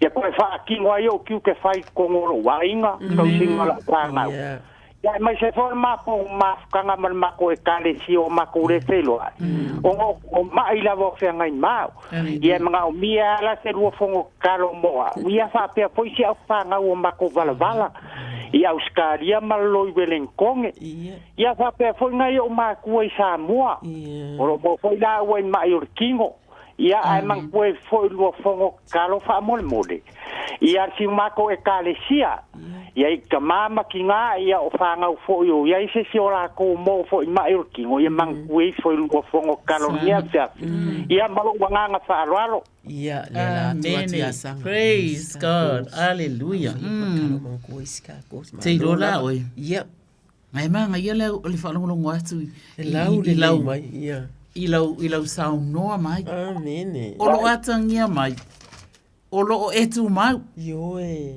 o ngol benga o le mana o mia le tu amen hai mai ina tu mau ia o tau ia ta amen o a ufo ia te o tau fape o le la e le mawhai o na fua pe ana o ia fafitai pe a fai fo i ele mau le vini e fape fo i o tau pe a fai tau te le tu mau ia ta Hallelujah. Hallelujah. E se le tāua o le tū mau. Ai o lea e whaarongolongo atu. O lo o whai au tonga fitinga. Ai o lo o iloa i fo i o lo o wha solo manuia. O le mela ana e maua le tangata e tū mau. Amen. Amen. Le tua o le tatalu. Wha tū mau ina tili lo ata li i le ana atu i ate. Oi. Amen. Pehia o la wafionga. Mena tū mau i auto i ate au. O a ufo ia te o tau e whaapei o le lae le mawhai o na fua. Pe ana o ia. Thank you, Father. Hallelujah. E se la le lei o le atua. Awa au noa lama Yesu. E le ola le vine. E le fua fo i le vine. A o le ua matau whaalongolongo atu i lau sa au noa mai. Le atua. Ia whaatupu te le ina. Ia ola le vine. Ma ia fua atili mai le vine. Hallelujah. Ma whapea foi le atua. Ona vava ai ia tangata o lona ainga. Ma whaatupu mā losi e whautua ina ai ona le vai atu I lona loto tele. Amen. Awa wa whetala Iesu ke risa o au nei o le vini a o la o tau. O le tu maui a te au, mau ia te ia, o ia lava e fua tele mai. Hallelujah. Amen. Awa, e le mawhai e o tau ona whai o se mea tasi, pe a au le iai. Amen. O ka se maa ngai o le upo le atua ia te oi, whai mai. O le tu mau ia te au, mau ia te ia. E se le mana o le atua e tu mau ia te oi, ai mana o fo i le atua, e te tu mau fo ia te ia. E mana o le atua le lua mawhitanga. Whai mai, ona fua tele mai ai lea, te iloa o ia o se la au e le fua. A whai e te tū maule atu a leo mato whaangongo atu o whaapena o na wha solo manuia oe. Ai o lela e te talo ina ia whaapena ona vava ai atu i eilo a inga. Jesus, yeah. Aleluia, ma whaalota te tele ina ai I lātou. Aleluia, ma lango ina I o lātou ma whaapea talo o whai se o mātou tama. E iailo na whaatua tuanga, e tele whaatua tua I le atua. Aleluia. E whaaloto te tele ina ai lātou, maa bea atili ai oi, o oi o se taitai le leito tono le ainga. Amene. Awa, e wawa ai atu, e te tū mau, le alai whai mai e fo poi fitu. A whaito te tū mau ia te au, e tū mau fo I au ia te au tau. Whai mai la ia lea ia te oi, o mea malawa tau te mana na oi ai, o tau te ole mai ai, o na whai alea mo au tau. Oka se mātango o fio le upo le atu. Whai mai na te whaia mea umana I te mana o iei. I putau. Aleluia. Whai mai e tū mau watu. Ia meki. Aleluia. Ia te ia. Mai na te whaia umana na te mana o ai. Ai leo se tua fo I tala pelo. Thank you, Lord. Ioi tama. O le atua e wha maoni I ana a fionga. Aleluia. O ana a fionga e fua. E ola. E manuia. E maua ai le fia, male oli. Ia whawhitai tele lava te mā. Kamani a tiri ilo watali I malona ainga mai lato uma. O le kalesia I le suwafa manu malo Yesu Kiriso. O tu te whai dia tua. To tono le kalesia. Maso o se tase o ngalue tono le kalesia le nei. Ainga uma le atua. Tama. Ia fua mai. Ia fua I lato. Ia tau fui. Ele taitasi pe tailua ia tau fui. Thank you, Father. Ilo suafa Yesu. Amen. Amen, Meki.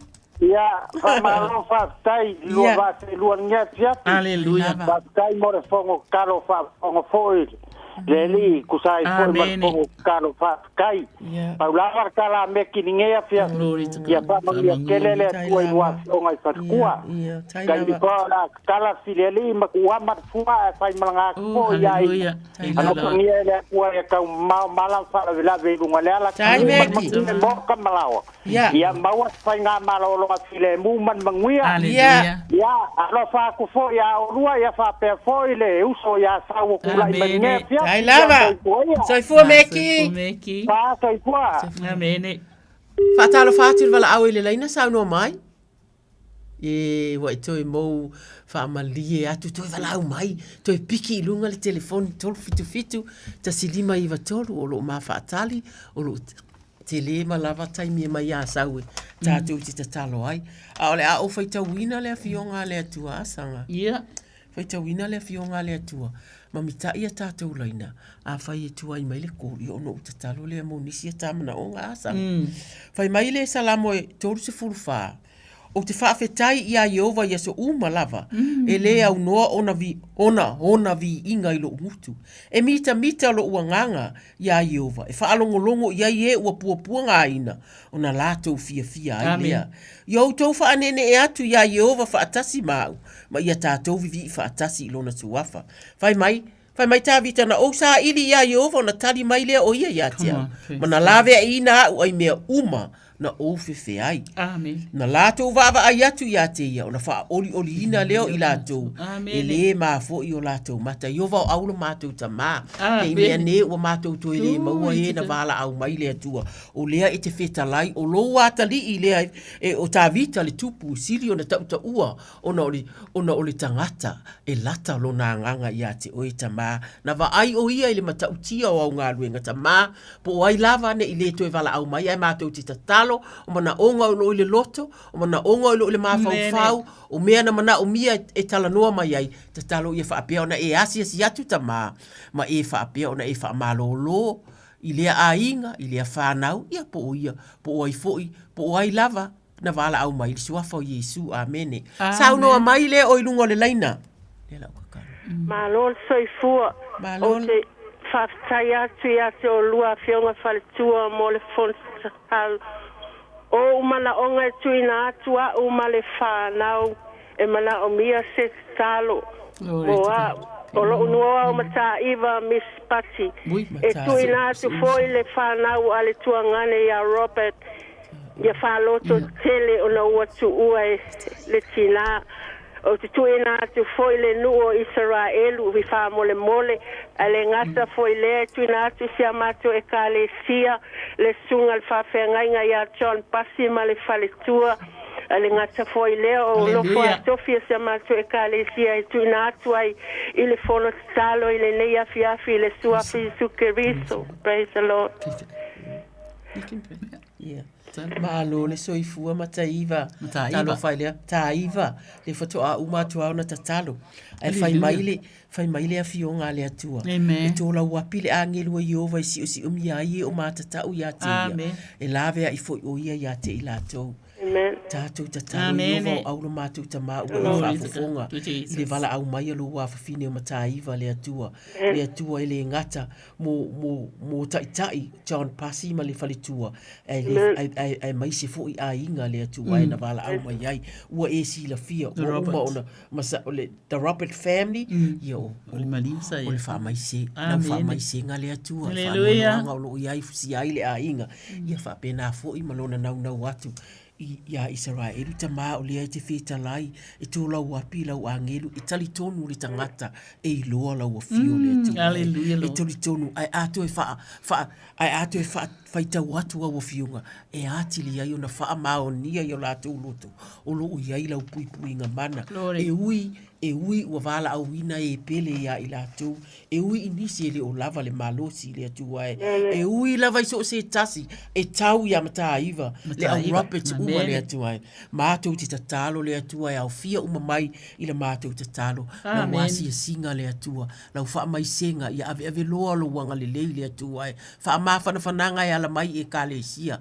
E ala mai wo e ala mai ainga. E le mata le lata mai e mamao le atu ai. Au wafionga o lo ito tonu nei a inga o lo ngā lulue li tala li leita ma le tua mātou te tatalo lo lātou sao ma lo lātou nau ia ola le lalolangi ia whaapea le atu ai le nei taimi a wālo lātou mana o watu umai le atua ia whaapea ona e whaia e tusa malofina ngalo le atua malu pui le atua ai whaaloto te teleina i oe o le tae au e toi mauaile o le joy comes in the morning o le oli na fola ina e au fionga e toi sau lava le oli i le tae au a uma mātou te tatalo mo Israelu le atuai i oe o tele le vevesi mātou te vaai atu si ia e fuai i si ia e fuai o le atua a ua mātou talitonu ma mautinoa le atua o tangata ua uma o na iai au fuafuanga mo i lātou paulava lea mātou te tatalo ia pipi i maupea i la ua fio le atuai talitonu masanga talitonu toa loto le atua.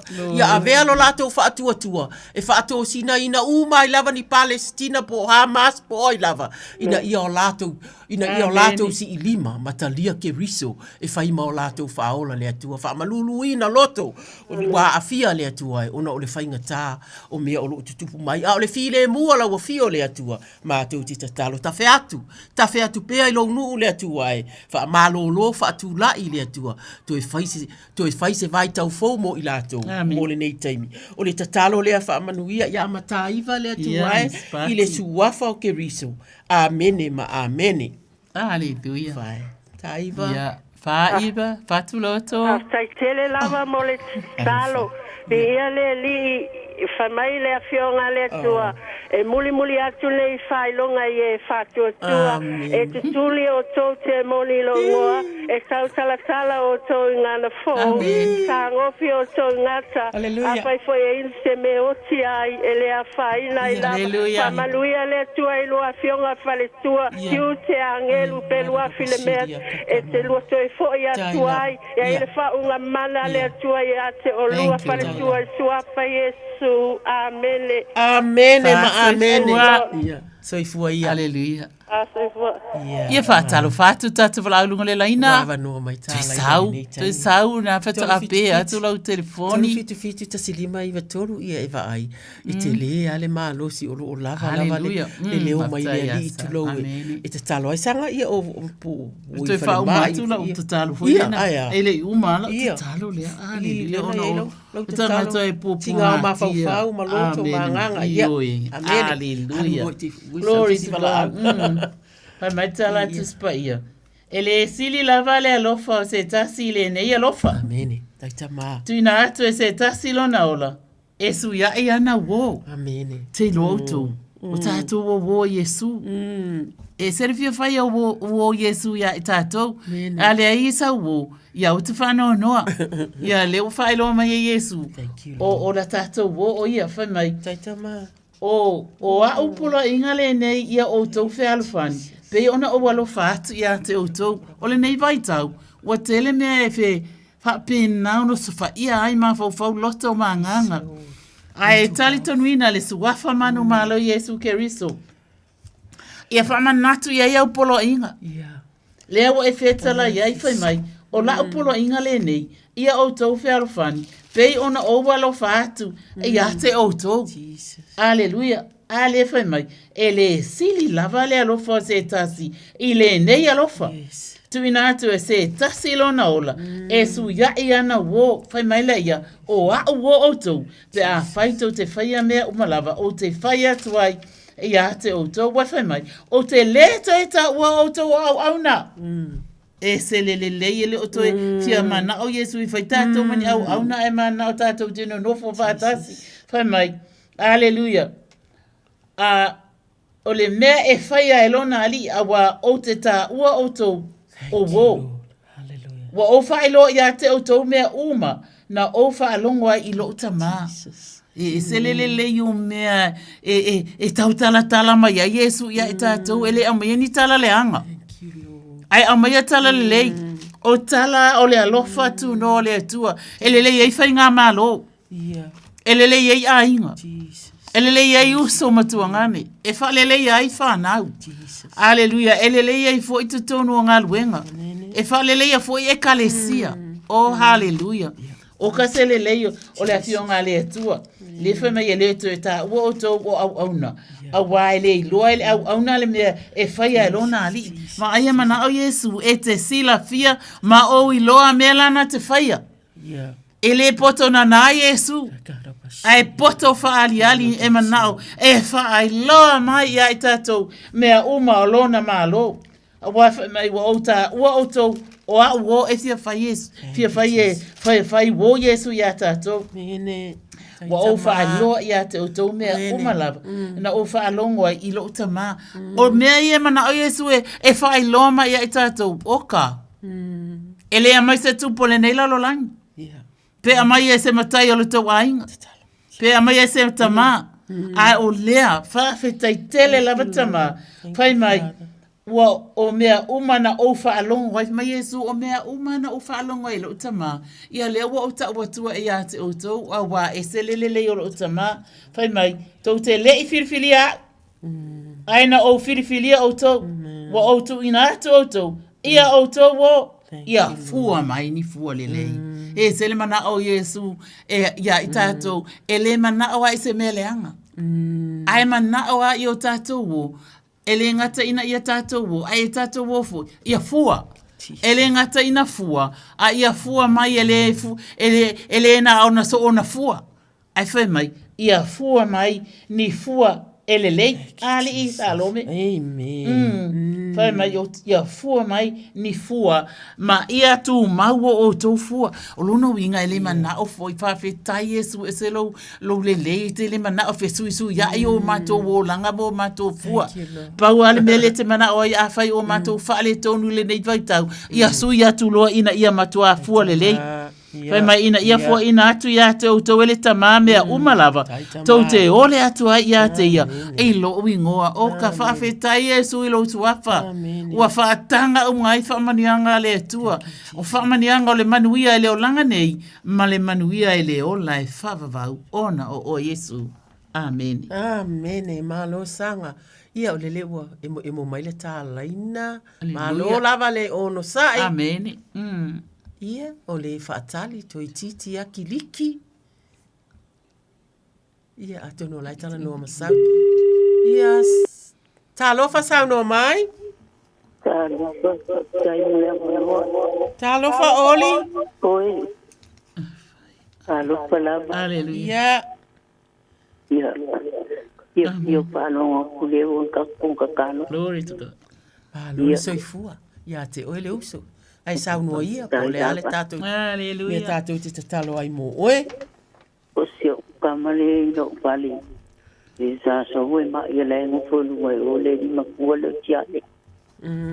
Kali ia. Kahlo ava mo kalo sia ia. O mai i lo kuia ka ke ia. E batai le lo fole atu e momi sa nganga. I se maka o fio Yesu marang pamarolo. Nela. Ka vai foi kai mera ku mai o ka kanya mauli. Ia mau e kanga kala e pai ka wo. Sara mo mali. Amen. Ka ko isia. Ia. Pensen pokine. Ia. Ia o ka vire ko ia. Alo. Malo. Man pa maulalo. Ia. Ia mga mia ba te pa maru tiro kingo. Amen. Bari aka pa uala tau. Ma o maturi jon va il po mai. Ele ate apa nga o kele lo. Wale o lo foi lo ka na bile. Ang sila mga kela kele pia ka ia. Ia o foi ni ka ko. Asa lo me. Ia. Ia. Aleluia. Ia pai ka ni sila. Alo, ia o le ai te. Amen. Ia fia ea. O le ata talo mo si o watali ia whaapea oe.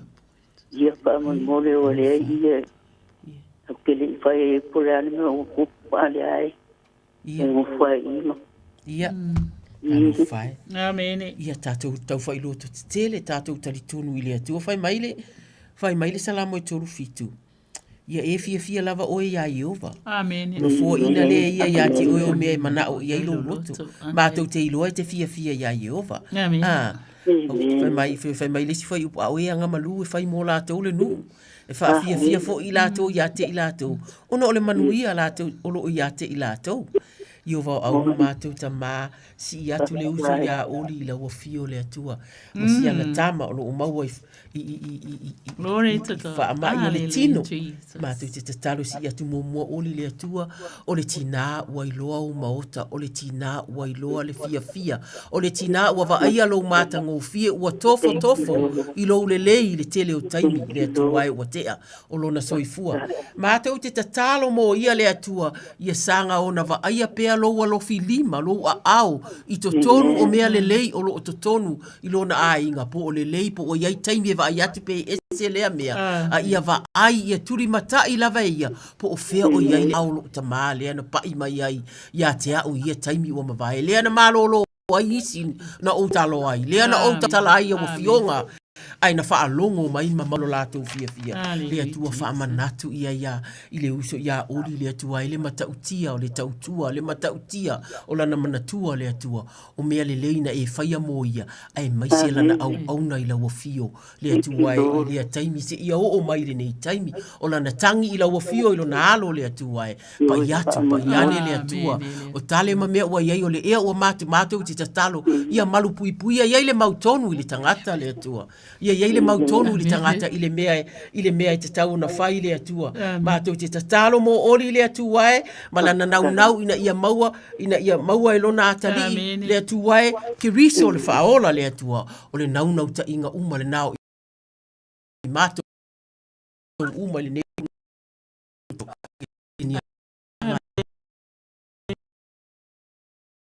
O vai le aso ma le aso. Ilo wolofa ia te ia. Nei mātai au le atua a o mafuta ma oe. Ona o kiriso. Amene ma amene oli ona o tātou laina. A ole a. Ia. Pastai tele lava. Ia ti le atua. Amene. Olu a pino le atua i o rakinda. Glory. Thank you, Jesus. Ia fole atua ia te oe ma te talo. Ia. Pastai tele amor sartanga pa manuia le atua. Tai lava oli. Ia whawhetai manuia tele. Ia pastai. Ia. Sei fua ia oli. Hallelujah. Ia whatalu wha. Ui. Hallelujah. Hallelujah. Whaina na e toi. Ia tolu fitu si lima iwa tolu o lea e wolope toi lima tatou minute ia. Ia. Le sauni sanga i o leo fute ia lango. Ia ai whawhetai e na wala au mai e sele mātango fie ole a fionga le atua. E le tatalo mai te tonu ole a fionga le atua. E leo se manatu o se tangata. Ai o lau o fionga i o vai o ile langi lo walofa. O lava iao lo wha amaoni. E pei ole atu maunga ole atua lau ami o tonu. Ole moana sau au wha amasinonga. I o vai wola ia te oi tangata ato mamanu. Le atu wae. E ma ehu lava lo walofa. Ole mea lea o wha atu ai tangata le paolo o apa au. E malilie i lātou i mea lolo wai lau fale. E te whainu mia fo i lātou i le vai tafe o au mea whaafia. A waolo ia te oe le puna o le ola. O lo malama mātou te ilo ai le malama o le salamo le nai tō ono. I o aulo mātou ta mā po o ai lava. Po o ai lava na fia wala au mai au le wafano mātou te tatalo le atua. Pa i atu asi atu le atua. Ia pa i atu au fionga ia te ila tō le atua e moni au fionga. O la wafio o le atua e fetalai. O le atua e a apa. O le atua e so, o le atua e momoe. O lona alofa le atua e le mawhai o na ngalo. I la wafio so si tangata le atua e te turi loa ina. Alofangia le atua e le malo ni usila. Ma lato o pulenga. O tonu o lo whaia le atua le whaasoa ina o le tamao a inga. Ma mea uma le atua e. Mātou te tonu le atua. Na e wheta lai i o mātou tatalo pea mo e o lo taita ina. A wā a manuia. E manuia uma lava le atunu. Le atua awane i ngalo le tangata mativa. Awane i ngalo le tangata puapua ngatia. Awane i ngalo le tangata o lo fia maua tau mafa. Ai maise mea inu nufuai ina ia whale le ina. Awane i ngalo o mātou maua ngase le atua e. O lo fia maua ma ia tele ni a mātou wali i fō mai, matamai ta i fō mai. Ai maise whai a o ngai o ina a mātou whanau le atua. Le tele malina. Le tele o mea o lo fia maua le mātou nu. O wala o a uma mea veveti ai. A vatu le file bu whaafetai le lātou pule anga ia saoma ia tonu le atua ia maua manatu le leie e so ona e talanoa ina e moni o lesi tu e ei lesi pāti ma lesi tu le atua ia iai le matau i la wafio ia manatua la wafio le atua i fuafuanga uma o lo whai le li pāle mia i ona minister ia mai se uma e o lo o iai o lātou to finga i te tonu o le malo ni la wha manu ia ta mā ona o ke rise o mātou wole atuai. Amene ma amene. Amen. Ia, hallelujah. Ia, ok. Ina whaila sinta mai te talo lea vi ia lea tua. Ia. Salamo i tōru se fulu ma le whawhai mai. O te whawhetai lea li ia so umalawa. Ia la whai watu tātou whawhetai lea tua. Whai mai e lea unona vi inga ilo ngutu. E sele fia o le atua e mana au mia lo so i fo vi ia ma lo fo i o langa vi fa mai e mita lo wanganga i le li e fa lo longo iai e o popo ngatia ona la to fia ai le o ai se tasi o iai se tu ai nga popo nga o lo mafati ai le mafau le lo to po le nganga pona i vi o la tot o la wawa Hallelujah. Fai mai, e mita lo wanganga i le li, e wha longo ia e wa popo ngatia. Ona la tau fia ai le, o le tala le ale tupu a tā vita. Amen. O le tupu e angasala. Ai ese le ilo sala mo, e ilo wha maulalo, e ilo vivi i le tua fai mai. Ia o tau wha anene atu i le li i wha atasi mai ia. Fai mai wha atasi mau. Ma ia tā tau vivi i wha atasi i lona suafa. Fai mai lana upuna o sa ili atu i le li. Ona tali mai aile o ia ia te au. Mana lave ina au. Ai mea na o fefe ai. Tai tonu olo iei mea olo fefefe ai nisi o ainga tina po tama po usa po tuangani. O ainga mali pelepe o a lava tu ainga o mea olo o mafatia ai. Aleluia, alefa mai. Na o sa ili atu ileli. O na tali mai ai lea o ia te. Ma lave ina au mai mea uma. Na o fefe ai. E se lele leo le atua. E e mea tau wha fefe i tātou. Ai sau le atua ave e se le fefe. Pa mai, na la tou. Vava ai atu ia te ia. O na wha oli ina lea o i lātou. Pa mai leo tala tu spaia. E le maa fo i o lātou mata. E fiukanga kai wha mama i o fonga po mata. Aleluia. Pa mai, na wala watu le nei tangata wa tinga ina. O na wha fonga mai ai leo le li. Ma na wha ola ia te ia. I ona pua ngā umalava. Amen. Mai leo talatu spaia. E tō la wapile angelu o le li. E si o mia ai oe o mātatau ia te ia.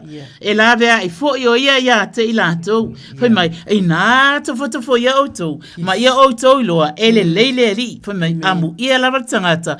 O le wha atua ia te ia. Outou na au na tangata pa ia. I outou mātatau le li. Awa e le ai se mea. E mativa ai. E ua mata tau ia te ia. O hale. E leo tātou tangata mātiva. Tau te mau o ele. E tātou te mau o ai le atua. Se e le o tupe me ngau iai o tupe a e alu le langi. E tā ua tupe. Ai e le o le mea le o la e nau a tili ai ngalo ai ona e te talo. Ioe. E pape au ulu ala alu ai le whaia lau te talo. Ai, ia vi ia lava tamale alo malenganga pa ia whafta Yesu. Amene. Amene sanga sau e a. Ua. Koe kasi. Ia, o le au te talo la mo fale pui ma o tangase ngase po lase. Na umana e te talo. Talo mo, ele talo mo fale pui. Ia, o le au te talo. Sa moa o ne ingalo ia i tātou whanau. Aleluia. Tonu o le a mātou te talo. O le tātou te talo i o au lo mātou. Lo mātou ali. Mātou ta mākiriso lo mātou ali i whaaola. Le atua e nau, le atua e alofa e o pōni tangata uma le atua. Taimi whainga tā o lo o iai whanau a inga po ai uma o lo te tonu o mao te whale pui le atua. Mātou ti te tala fusinga ua iai ona o le se maanga sala o le tino. E le o se mea e nau iai tangata po o se mea ua. Ai mātou te talo ta mā. Le taimi le atua a watulo file mu. E toi whaiai ana fa ia una manatu le tuai o ta mapo tina po fa na ioe manatu ia le lei toi fotu nisi manatu fo le tuai manatu le lei a wa ainga a wale la a wa fa na ai mai se le atu le tuai ia le nganga o salamo e o se ia o atu ia le tua talo mo chaplains ta talo mo e o lo nga leo e o lo te tonu e o lo tausia na yo matou tangata le tuai ia fa ye o atu yo e au fionga o lo fola ina le atua e mana au fionga le atua talo le yo le au fainga luenga le au fainga luenga le atua o lo asiati ia fa pena le atua por kalame lungo le e ia radio Samoa ma isi mau e kalesia le atua matu ti talo ta ma yo o atu ma yo lato langona e le o ngalo i lato le atua e apa tu pe ala o fio e ala i feso soani e ala wa ia o fionga e ala i te talo e ala i e kalesia o lo te talo le atua ia fa pena ona e fa manatu ia te ila te le atua ia le taimi le atua e tu wa uma ona turis ia lato solitu la fono ia ona toi fo i le ainga toi ti mata le upenga toi a mata ni a matanga fo ma toi ti talo malo mato nau tama ia le taimi toi fo ia toi ainga tama ia fa pena o ainga fo i tu ua le tua ma toi ti talo fa fofonga ia lato ti talo o ame wa va no ainga ona wale ia e tausia le tua ia fa pe ona e fisoso ani atu e ala i lo fa tu no le tua fa fetai lo fa tu no e mawhai ai o na whai le tangata le atua e. Mea umai le mawhai o na whai e ia. Lo fatu loa. Nā whio mai ke rito e whaai loa mai ai mātou le lalolangi nei. Le atua e mawhai ai o na mātou whai a mea uma. O le tataro lea ia la atu ia ke rito o na mātou. Amene ma amene. Amene Jehova. Ia sau. Alo sa mo fa amalo le fa amalo la va yena vala au mai fa amalo ye o tatalo mai a inga ia tonu o sawi masani ona faia ia o le nei o tatu o mai le si ui o la tatu por kala me vi ia le atua e mana na fionga atu te tatalo o ne ia i lava ne ele o matou sa mo ele o matou a o longo fio lava le atua e fa sidi na le matou au nanga le atua ia le manuia ie na tatalo atu ia e fa apea le atu una fa fonga mai ia male au tatalo o sa lo me mito moile nei ia lava le atua sa mo ia to ona le sanga politiu atu sa yuli politiu atu soifua ia sa mo to fa ia soifua sa mo yes thank you Lord ia o tama no sanga hallelujah Jesus yes amen tama pare kalangua ia kala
mai samo fio mai le mamma con le tue ei foi a te oe awalo malo file mua uafa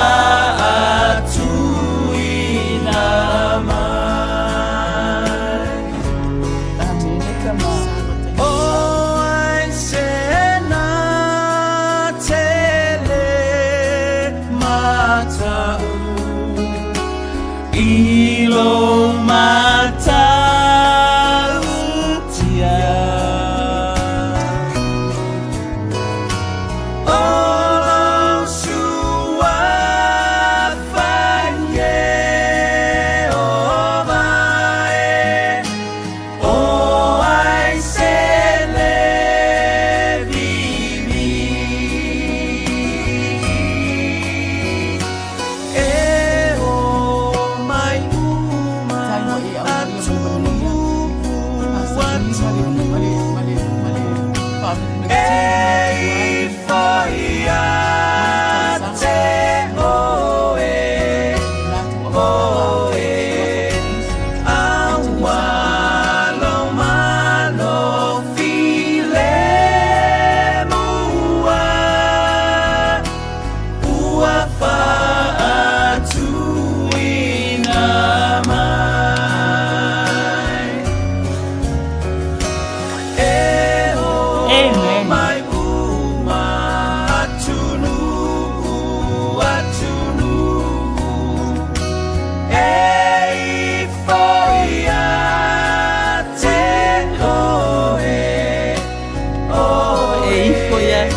te tau o e toa tasi mātou te ifo atu ai tau e pa ia oe Yesu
Ole si fonga mantango fie o la fai pese le Hallelujah Worship Team.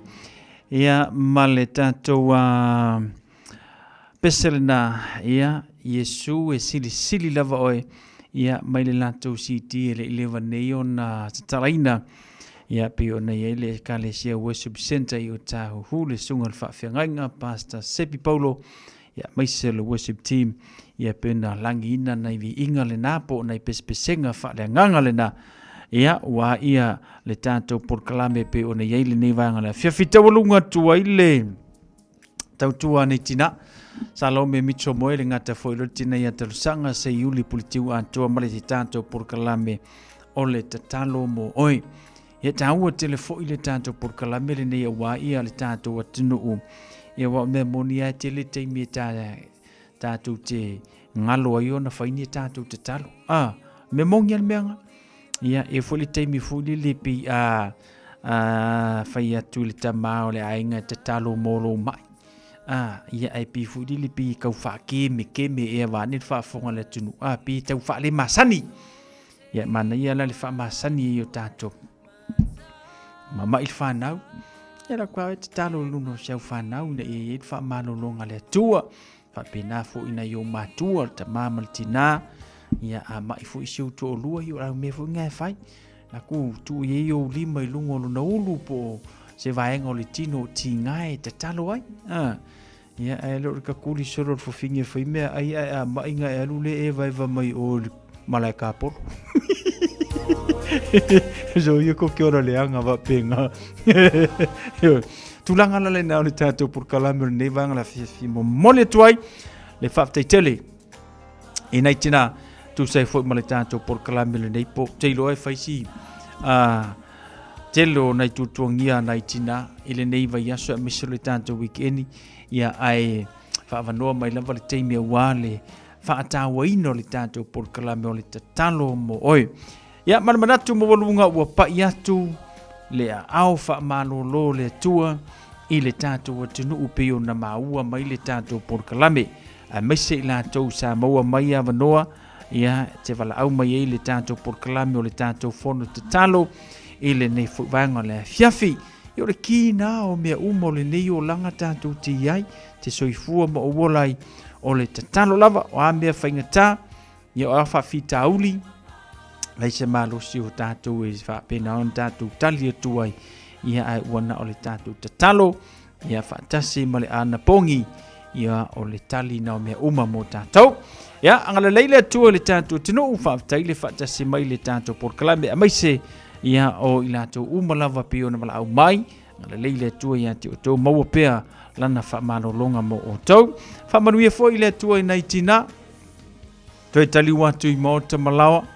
Ia, ina ua mai ale tātou porkalame, pui ma la vea i la ua i lungo awala, ia, tau nuu fia, ia, ina i ainga, ia, maua fui se malolonga, ole nei fui po. Tātou toi whiloa ila i lea, manai tina i lea so freile, ole vai aso asau. Ina ua, toi se furu mara 5 minuta na tālo se furu. Ua na ole Radio Samoa, se furu 5 iwa toru a mo, e tau tuaina oe i laungangana, fitu aso le vai aso. Talofa, oa ua mele. Le tinao ana ma John. O se vai aso pisi le nei vai aso. O lo o afia John i le fulu. Ai o lo o maua ana i le tino mangeso. O lea fatoa o fo i mai le fale tala vai. Ma sa maua i le fisoso ani mo nei fa afita auli. O fa matalanga ta ua. E pei o manu anga i titi. E iai ma o sia o le tino. Ma fesili e winga i vai la au. E iai fo i le no fuanga mo tala no anga taito tasi. Pe amana o mia. O le fale tala vai foi. E ma fai ona la tautu uina mai vai la au. Mo isi ngase, ma whaatino e matui pui. O lunga o le healthpoint.co.nz e te mawai whaamtalanga o le whale talavai i le taupi tonu. A whai alo sa ili sea o ngā a mata molo walo. Au alo e te toi popole o le Galaxy Childcare e tele o na la lai au kilani i saute. E toa tele whai a o ngā ngawaa o le a o ina le whanau e ia inga whapitoa pe a le sitala lo walo. Tolus fulu i tū la. Free. A vanoa le vena le a onga mo whemalanga inga le whanau. Free. Maua mea aia le whanau. Free. E ia inga whapitoa. Mo nisi whamatalanga. Whafso tai le o lua tasi. O valu tolu. Lua fitu. Lua iwa fitu. Beta Drive Doctors ile tau longa fa tau I mangele fa pea manrua o le vainga o so ngase pe amana o mia e fa tino e foi ma tupui o le fana witi o tupui le COVID is fluiva mo I lato is fluon tau sanga malunga atu fa pea ma tupui o le flu pala au telefoni lua lima fitu valu lima iwa valu mo so no e fa tino nei au nanga o fisa fo mai mangele I taftafane o McDonald Aman Rewa e taftafane o le Faletusi po le Public Library. Beta Drive Doctors Clinics.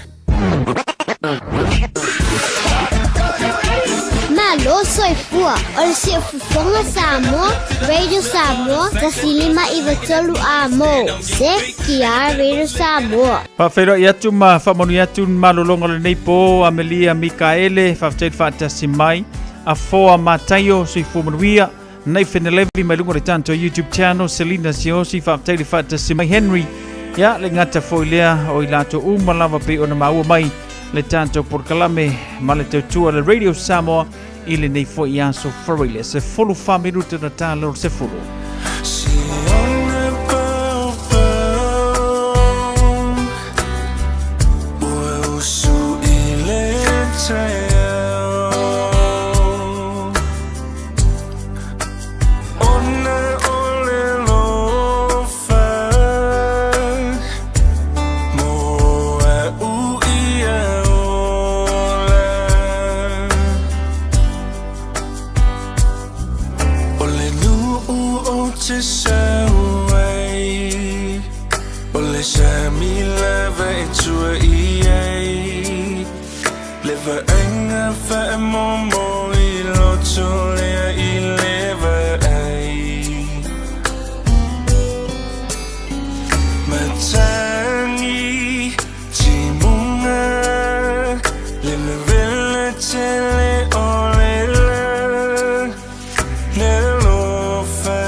Radio Samoa. Taslima Ivatol Amo. Talofa, oa ua mele, le tinao ana ma John. O se vai aso pisi le nei vai aso. O lo o afia John I le fulu, ai o lo maua ana I le tino mangeso. O lea fatoa o fo I mai le fale talavai. Masa maua I le fisosoani mo nei fa afita auli. O fa matalanga ta ua. E pei o manu anga I titi. E iai maosia o le tino.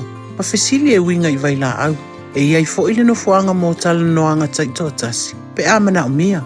O le fale talavai foi. E mawhai ona la tautu uina mai vai la au. Mo isi ngase ngase. Mawhaatino e matui pui pui. O lunga o le healthpoint.co.nz e te mawai whamtalanga o le fale talavai I le taupi tonu. O mana o mie o e po se isi lo a inga se fisoso ani tau whemalanga inga mo New Zealand. I mata au po e pei o le vaita mai no whanau po ngā luenga. A whai o lau tali o le ioe, wala au loa Ken Ferniho o le Fern Immigration Services e iailana lai sene. Ma ua silia ma le se fulu 5 tau sanga o lana tau tua. E toa tele tangata o fisosoani iai Ken, I mata upu tau whemalanga inga. E au fia ai mata upu na o atu le tribunal, ma apili le minister. Tanga iane I le mata o Facebook, ma le upenga te whailangi I moli mau. Mo nisi whamtalanga, wala au mai le Fern Immigration Services, ma tala noa ialu isa, I le oiva, lua ono lua, tolu lua lima tolu. Lua ono lua, tolu lua lima tolu. Po le o lua tasi, tasi lima tasi, o lima. A whai alo sa ili sea o ngā a mata molo walo. Au aloe te toi popole o le Galaxy Childcare e tele o na la lai au kilani I saute. E toa tele whai a o ngā ngawaa o le a o ina le whanau e iaia inga whapitoa pe a le sitala lo walo. Tolus fulu I tū la, free. A vanoa le vēna le a onga mo whemalanga inga le whanau, free. Maua mea aia le whanau, free. E iaia inga whapitoa. Mo nisi whamatalanga, whafsotai le o lua tasi, o valu tolu, lua fitu, lua iwa fitu. 24 hours a day, 7 days a week. Radio Samoa streaming live on www.radiosamoa.co.nz. Le wato e fitu minute le tutoe na tale o le tu la se fulu ia ma o le tawalunga e fo na o le tanto por kalame ele nei fo vanga o le fiafi falta yantu le taliena ia o le tautua Radio Samoa lo monta mo lo lawa mesel mafuta mai ia ele tanto tautua ele nei fo vanga la fiafi fa bangalo se fa matalanga le tauta mali ilo finanga lo ia ai tanto felo ile aso sa ile lo famranga le leu le tua sa se fadua se fa so foia la mona le banga tia e mafuta